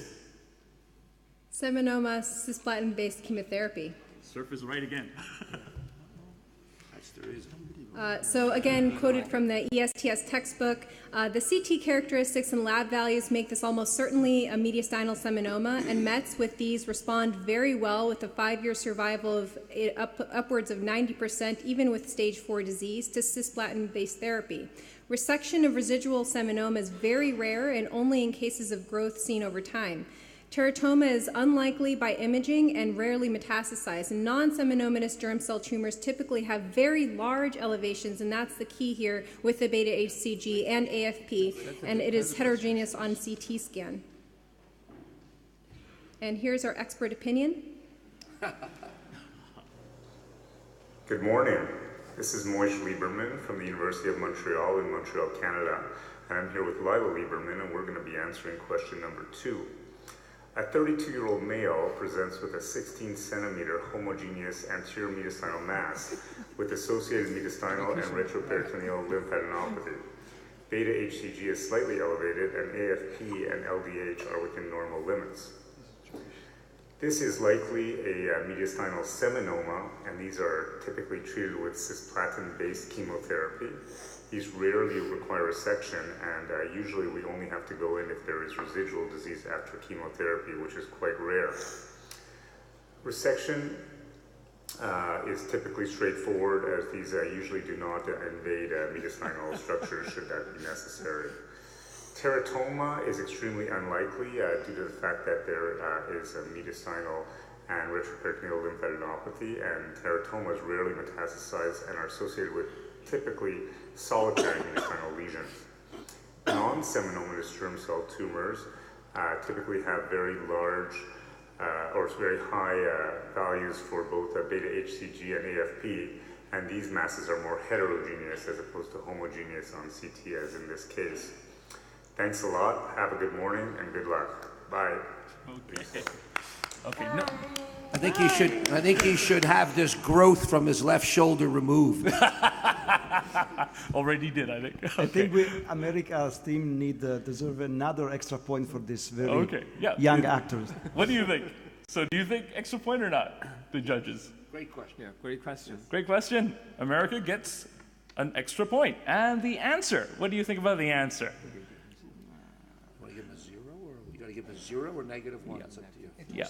So Team America, Team Europe got the wrong answer. -1? -1? No. We have a dissenter. You say a 0. So you have 2 -1s and a 0, so they get a 0. 0. Okay. 0. Okay. Very good. Thank you. So is that it? Yep. That's it. So that brings us to the end of topic 2, mediastinum esophagus. Let's have a look at the scores. So Team Europe actually in this round has +2. Team Americas has +2. But Team Asia did fantastic. They got a lot of extra points, so they have overall +8, if I counted correctly. You may not have. There may be a question with the score. We have a scoring judge that will talk to you at the break. Yeah. This is just this round, though, not both rounds. Okay. Okay, let's get this going. So we'll swap around the teams again. We'll move on to topic 3, the last topic for round 1. Okay. So the topic 3 is all the miscellaneous topics. Alan, we're going to go over the score with you now, just so we get it right. So there's a question with the score here. They're coming to tell you now. Okay. Let's just straighten it out now so there's no complaints and no questions.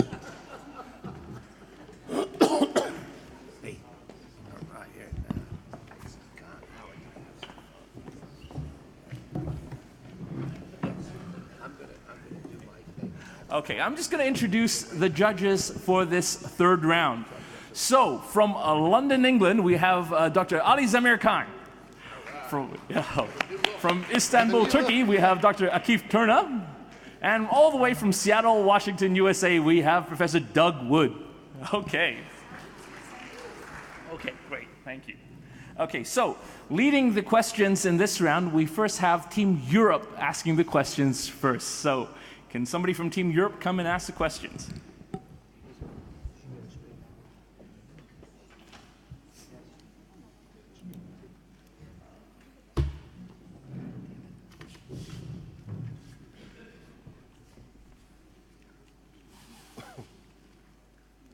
Okay, welcome again.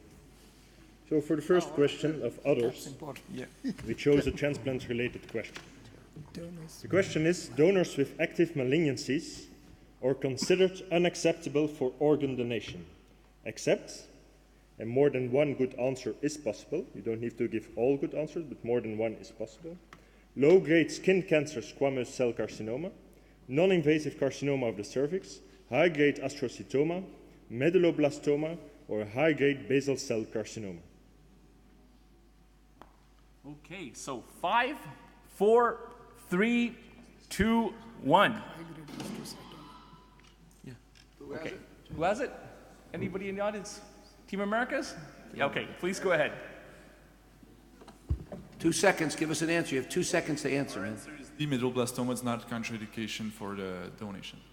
What letter is your answer? D. D as in David? David. Okay, and the reason was? All the other ones are contraindication for donor. Okay. Okay, does Team Asia have a different opinion? Basal cell carcinoma are slow growing, although it is a high grade, but it's a slowly metastatic. Okay, which letter? Which letter? E. E. You think E. Okay, what does the audience think? Let's have a look at the audience. And it says more than one possible answer up there. Okay, no, look at that. Okay, so audience thinks 1 most of all, and then 2 and 5. Okay, what's the correct answer? Congratulations to the audience.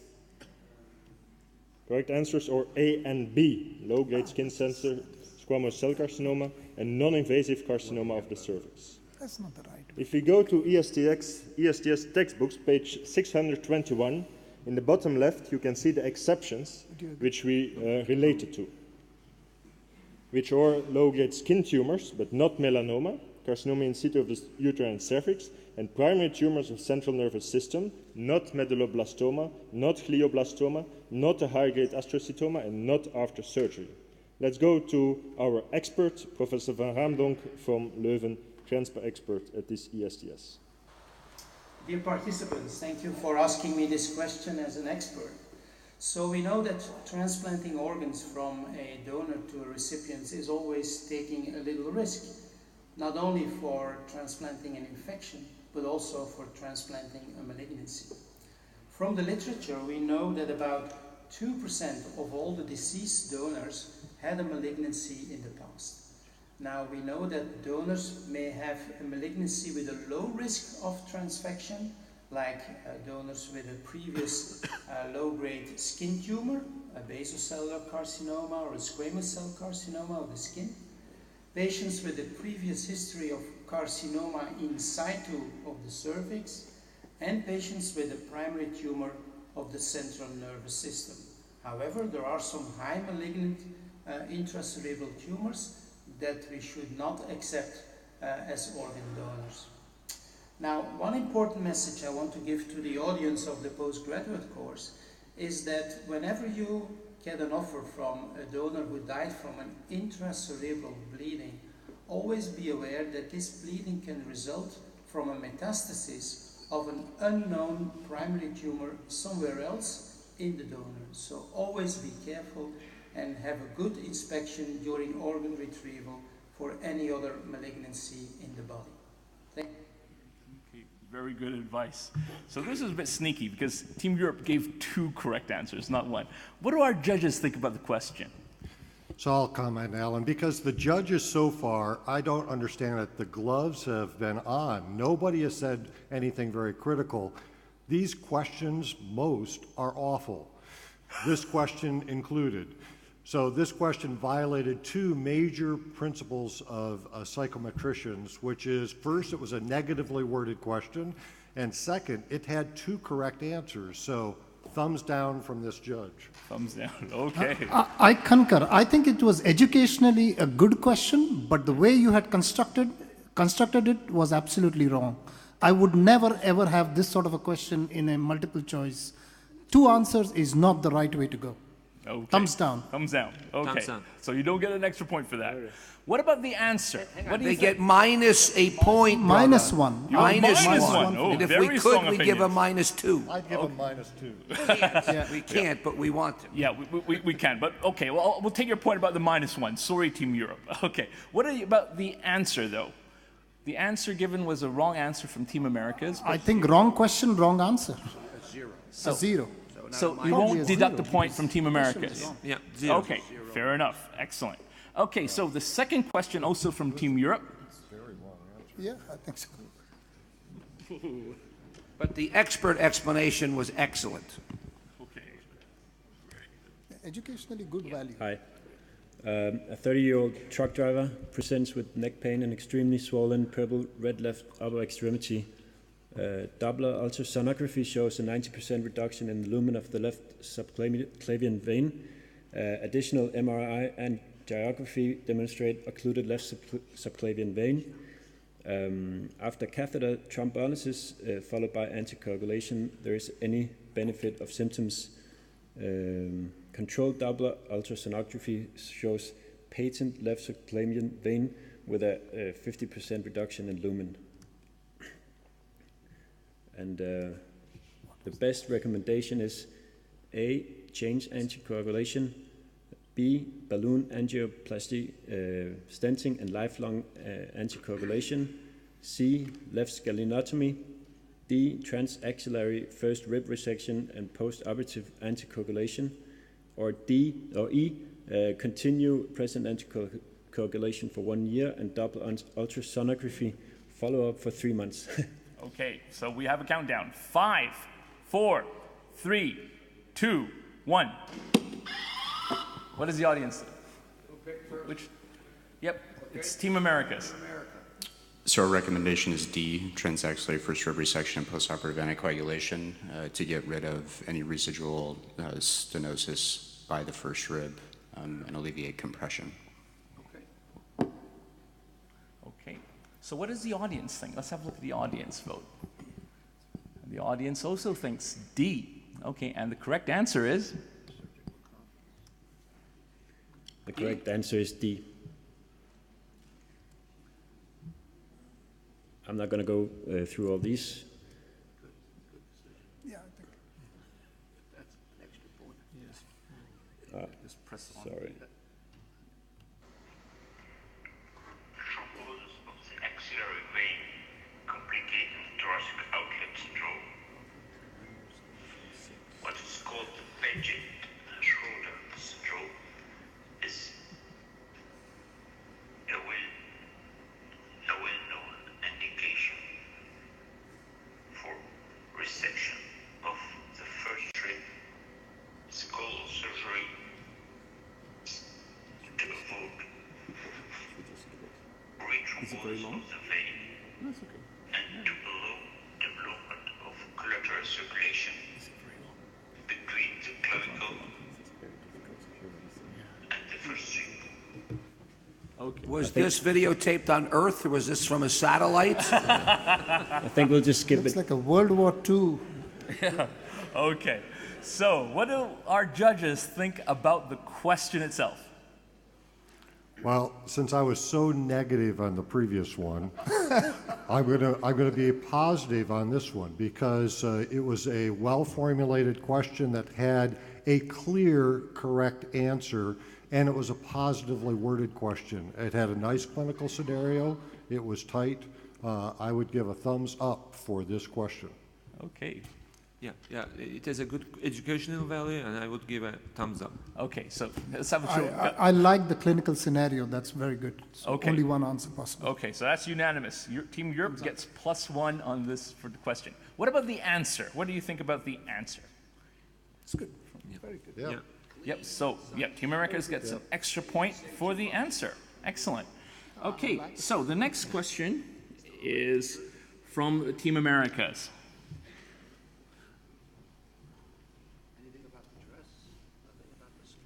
We love the skirt. And the socks. Yes. Skirt and socks, half a point. Yes. No, that's a different prize. We'll make We sure love that as a dress. your opinion's counted. Okay. So our first question is, a 24-year-old female with a history of factor V Leiden and recurrent pulmonary thromboembolism with resultant pulmonary hypertension presents to your clinic for evaluation for pulmonary thromboendarterectomy. Which of the following would be considered an inappropriate indication for pulmonary thromboendarterectomy? A, symptomatic pulmonary hypertension with mean PA pressures greater than 25 millimeters of mercury. B, complete unilateral occlusion of the main PA. C, Jameson type 4 disease. D, presence of an IVC filter. Or E, pulmonary vascular resistance of 2.5 Wood units. Okay, so we have 5 seconds. 5, 4, 3, 2, 1. Team Asia? Yeah? Okay, Team Asia. I would like to try the exclusive technique for this question because I really don't sure about the answer. The question is about. Just please give us your rationing quickly. What's your answer? I will and choose which C. ones? I will choose C because he's talking about inappropriate indication. I think A. The rest of the answers are the indication, but I'm not very sure about C. So I Okay, choose thank C. you. Okay, so let's have a look at the audience vote result. The audience, 1/3 of the audience also thinks C. So the correct answer is? C. So just to review the Jameson classification, type 1 is a fresh thrombus in the main lobar pulmonary artery. Type 2, no major vessel thrombus is present. Intimal thickening and fibrosis proximal to the segmental arteries is present. Type 3 is fibrosis, intimal webbing, and thickening with or without thrombus in the distal segmental arteries. And type 4 is classically an inoperable disease with microscopic distal arteriolar disease without visible thrombus.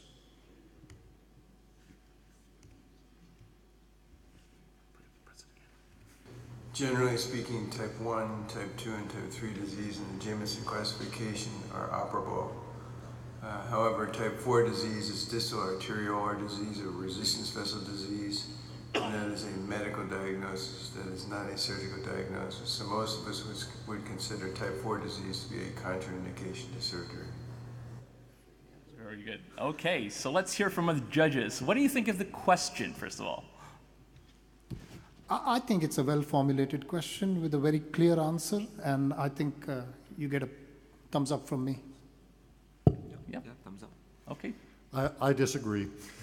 So I think this is, again, a negatively worded question, so that it neutralizes the good educational value in my mind, and it uses sort of an obscure eponymous point, what we would call trivia, to try to use test taking to answer the question rather than knowledge. So the Asia team even acknowledged that they didn't know the answer, but they were able to exclude others and ended up with C by exclusion, not because they knew what it was. So that's a sign of a poorly formulated question. So I give it a thumbs sideways, not a thumbs up. So it's not unanimous, so unfortunately... I have to recuse Dr. Wood from this. He is this guy's boss. Now Mike could get fired from this, so we should recuse this judge. I'm sorry. You think so? Okay. So what's the consensus? Add a point? He abstained, so you have two. Okay. So give a point. Okay, so Team America gets plus 1 point for the question. Yeah. Question. You can go to the first slide. I don't know the factor 4 Leiden. I know for the factor 5 Leiden, so this way we are confused. I think it said factor 5, sorry. It might have been a typo. It says factor 4. Yeah. Yeah, I never heard it. Ooh, typo. Typo, but regardless. Well, no, not regardless. Give her a point for this. I love this. We all missed it, including everyone who saw it. It's beautiful. Okay, which actually brings us to what the judges think of the Team Europe's answer. Do you think they deserve an extra point for their answer? Yes. Yep. Yes, okay, so absolutely. there you go. Plus 1 extra point for Team Europe. I also like the fact she was gutsy and she went out of turn and spoke. Beautiful. Excellent. Excellent. Okay. But I would not give an extra point to Asia for their answer because they got the correct answer, but accidentally. But if you get the question right, you get a point. A point, that's right. They don't get an extra point. No extra point. Yeah, but sometimes to get to a correct answer, you have to exclude the other answers to come to the correct answer. Part of the process. That's part of the process. We would say semi-accidentally, not completely accidentally. I think good analytical technique. All right. Okay. Second question. Which of the following is not considered an absolute contraindication of lung transplantation by the ISHLT 2014 guidelines for recipient selection? A, severely limited functional status with poor rehabilitation potential. B, BMI greater than 35. C, current non-adherence to medical therapy. D, absence of adequate social support. Or E, HIV. Okay, 5, 4, 3, 2, 1. What do you think? Team Asia? Team Asia. Yeah? Europe? Oh gosh, you have You got Europe, they're saying Europe. Yeah, well, I'm hearing 2 voices here. Okay. Okay, well, show of hands. Team Asia. Okay, Team Europe. Okay, Europe has it. Okay. So, it's again a difficult question. Not considered an absolute contraindication. Please don't reread it for us. We can read. What's your answer? Not an absolute contraindication is a BMI above 35, we think, because you can transplant an HIV patient with an HIV donor. Absence or... So your answer is B. Thank you. I would like to give an explanation because You can, but not rereading everything. Yeah. very, very quick, just 2-second quick explanation. Because if you look, yeah. If you look at the other answers are patients who might be considered absolutely contraindicated. If you have no social support, that's an absolute contraindication. And if there's non-adherence, that would also be considered by our multidisciplinary team as an absolute contraindication. Okay, so let's have a look at what the audience thinks. Wow, very much split on this one. And the correct answer is? E, human immunodeficiency virus.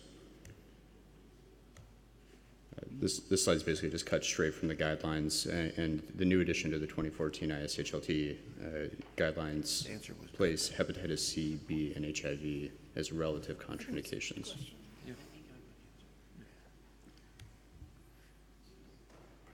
Oh, again. The presence of severe deconditioning is very problematic in that functional and survival outcomes are markedly compromised. Likewise, those without psychosocial support or a track record of compliance do very poorly after transplantation. Many programs feel that it is unsafe to transplant over a BMI of 30, and certainly over a BMI of 35. That's very problematic as well. However, with better medications available now, the presence of HIV viral positivity does not contraindicate transplantation. It's been achieved in abdominal transplantation, and it certainly represents a new frontier for thoracic organ transplantation. Excellent. Okay, so we'll move on to the last two questions of round one. Yeah. Oh, sorry. You don't want the judges? Yeah, the judges, very important. Your opinion. I think this was a good question because you had to know the absolute and the relative contraindications if you practice lung transplantation. And I think it was well formulated. You had to actually know all the facts before you got to the answer. So I think it's a good question. Doug may disagree. I think it's okay. Not good, not bad. It's okay. But we need to see some thumbs. So I think it's a bad question. Ooh. It's a double negative question, not an absolute contraindication. So you have to spend some time sort of pondering all the negatives in that to figure out which direction of the answers to choose. So it's not formulated well. It's an educational question, and it has good educational value, but poorly constructed as a question.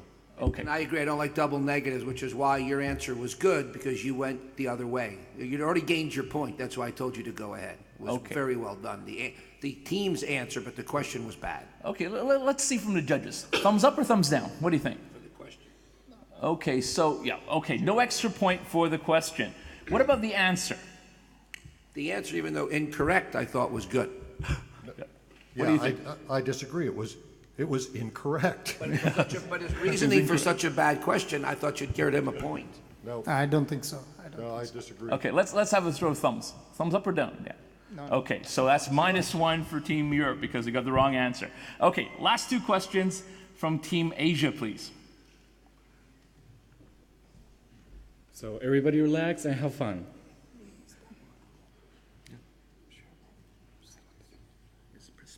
Okay. So I read a very interesting case. This patient is from a part of China, northwest of China. There's a mountain called Altai. Most of the people there are ethnic minority called Kazakh nation, and this patient is 30 years old. And they came to the clinic, and we order a CT. On the CT, we discover a solitary cyst, as we can see in the CT scanning.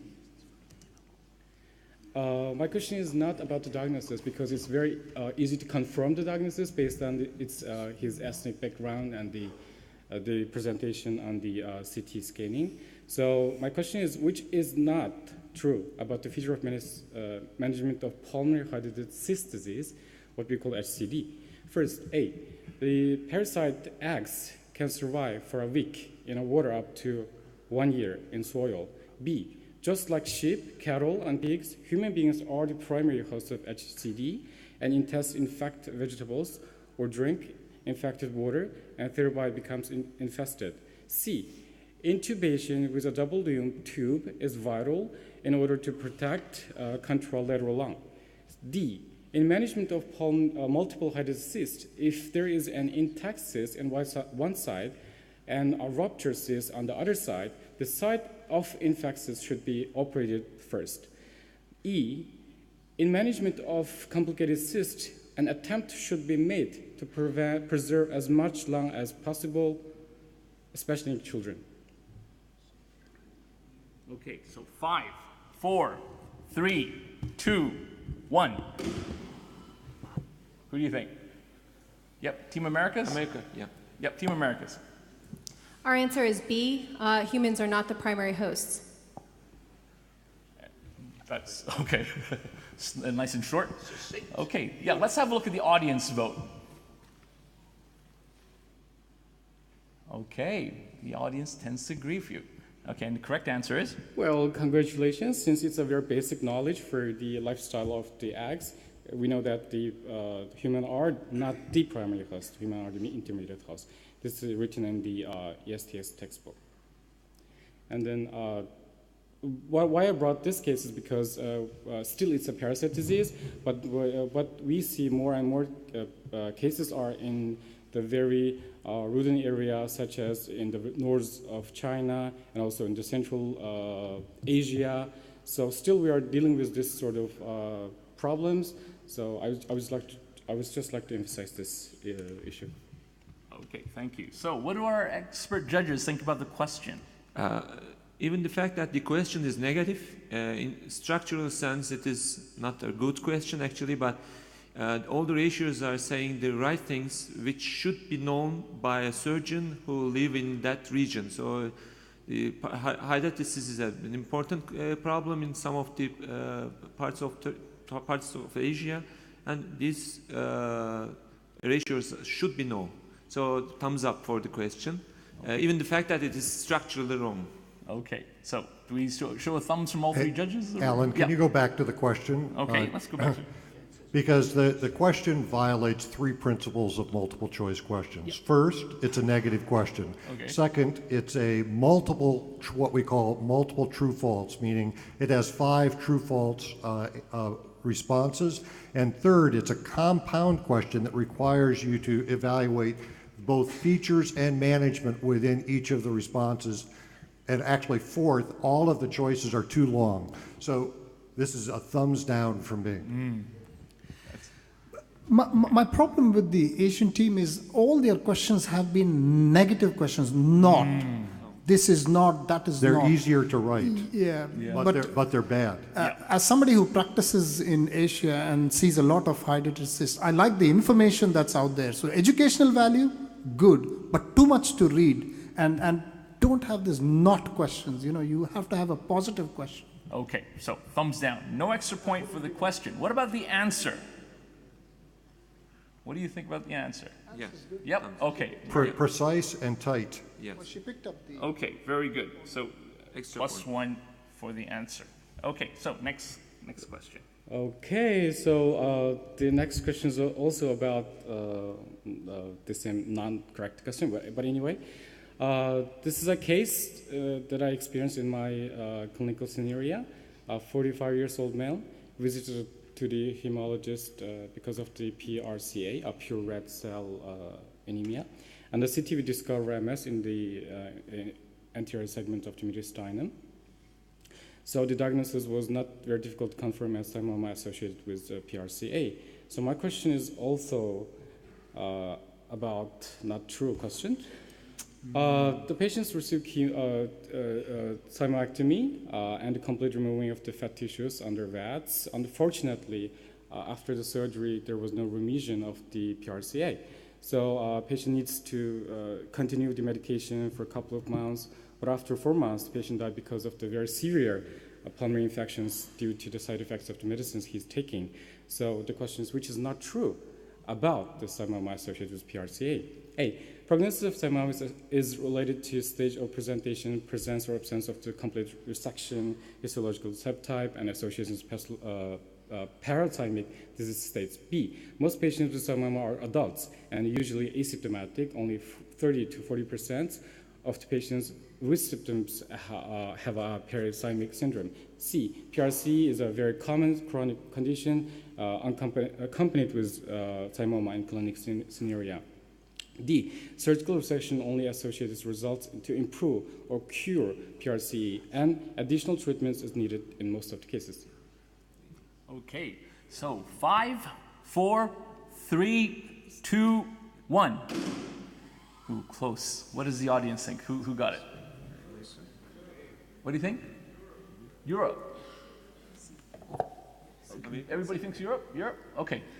Yep. So our response is C, because this PRCE is not very common chronic condition accompanied with thymoma in clinical scenario. It's very seldom. It's not very common. Okay. What does the audience think? Let's have a look. The audience also agrees. It's C. Okay. And the correct answer is? Yeah, of course, it's C. It's very rare. It's only about 5% of the patients are associated with PRCA. And why I brought this, I just wanted to make more educational things. And then press on the black press. Yeah. No.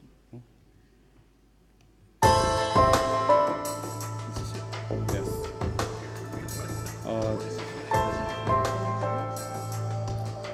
大家好，我叫伊利尔夏赫丁，是新疆医科大学第一附属院生物。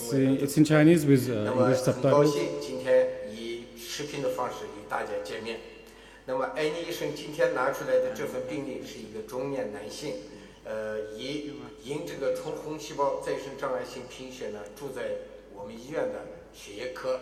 那么经过一系列的检查，最后发现在前纵隔胸腺区有一个肿瘤。那么考虑是胸腺瘤，那么最后转入我们胸外科。那么根据这个我们的既往的临床经验，以及 NCCN 的指南，以及近期的一些文献的一些复习呢。This is quite long, so we're going to take off the sound, and you can summarize what Professor said. Why I brought this case is because we know that it's a pretty rare case, but still we have to do some investigation about the prognosis and outcome and the post-operative treatments. That's what my idea was about this case. Okay, very good. Okay, so let's see what the judges think about the question itself. My problem with this question is the use of abbreviations in the question itself. Because by the time he came to the answers, I forgot what was PRCA. And I had to ask him, what is PRCA? Because he had mentioned it in the question. So I don't think it's a good idea to use this. I don't think it was a great question. I wouldn't give him an extra point. Okay. Okay, so let's have a show of thumbs, or the question is okay, but the D is so obvious. So because the red cell aplasia, as we know, is not common. So I don't think that it's not a thumbs up. So no extra point for the question. What about the answer? Answer from Team Europe. No extra point? No extra point. No extra point. Okay, very good. So that brings us to the end of round one. We're going to tot up the scores, but let me just remind everybody about the scoring. If the teams answered the right answer, +1. If the judges gave a unanimous thumbs up to the answer, extra point. If the judges gave a unanimous thumbs up to the question, the questioning team gets an extra point. So on that basis, what I've got here for just the third topic, Asia is +1, Europe is, let's see, +3, and Team Americas is +4 on this final set of questions. Okay, so that's what I've got. We're going to tot it up in the coffee break. We're running a little bit behind, but we still have time for coffee break. So if everybody can get back here about 10:20, is that all right?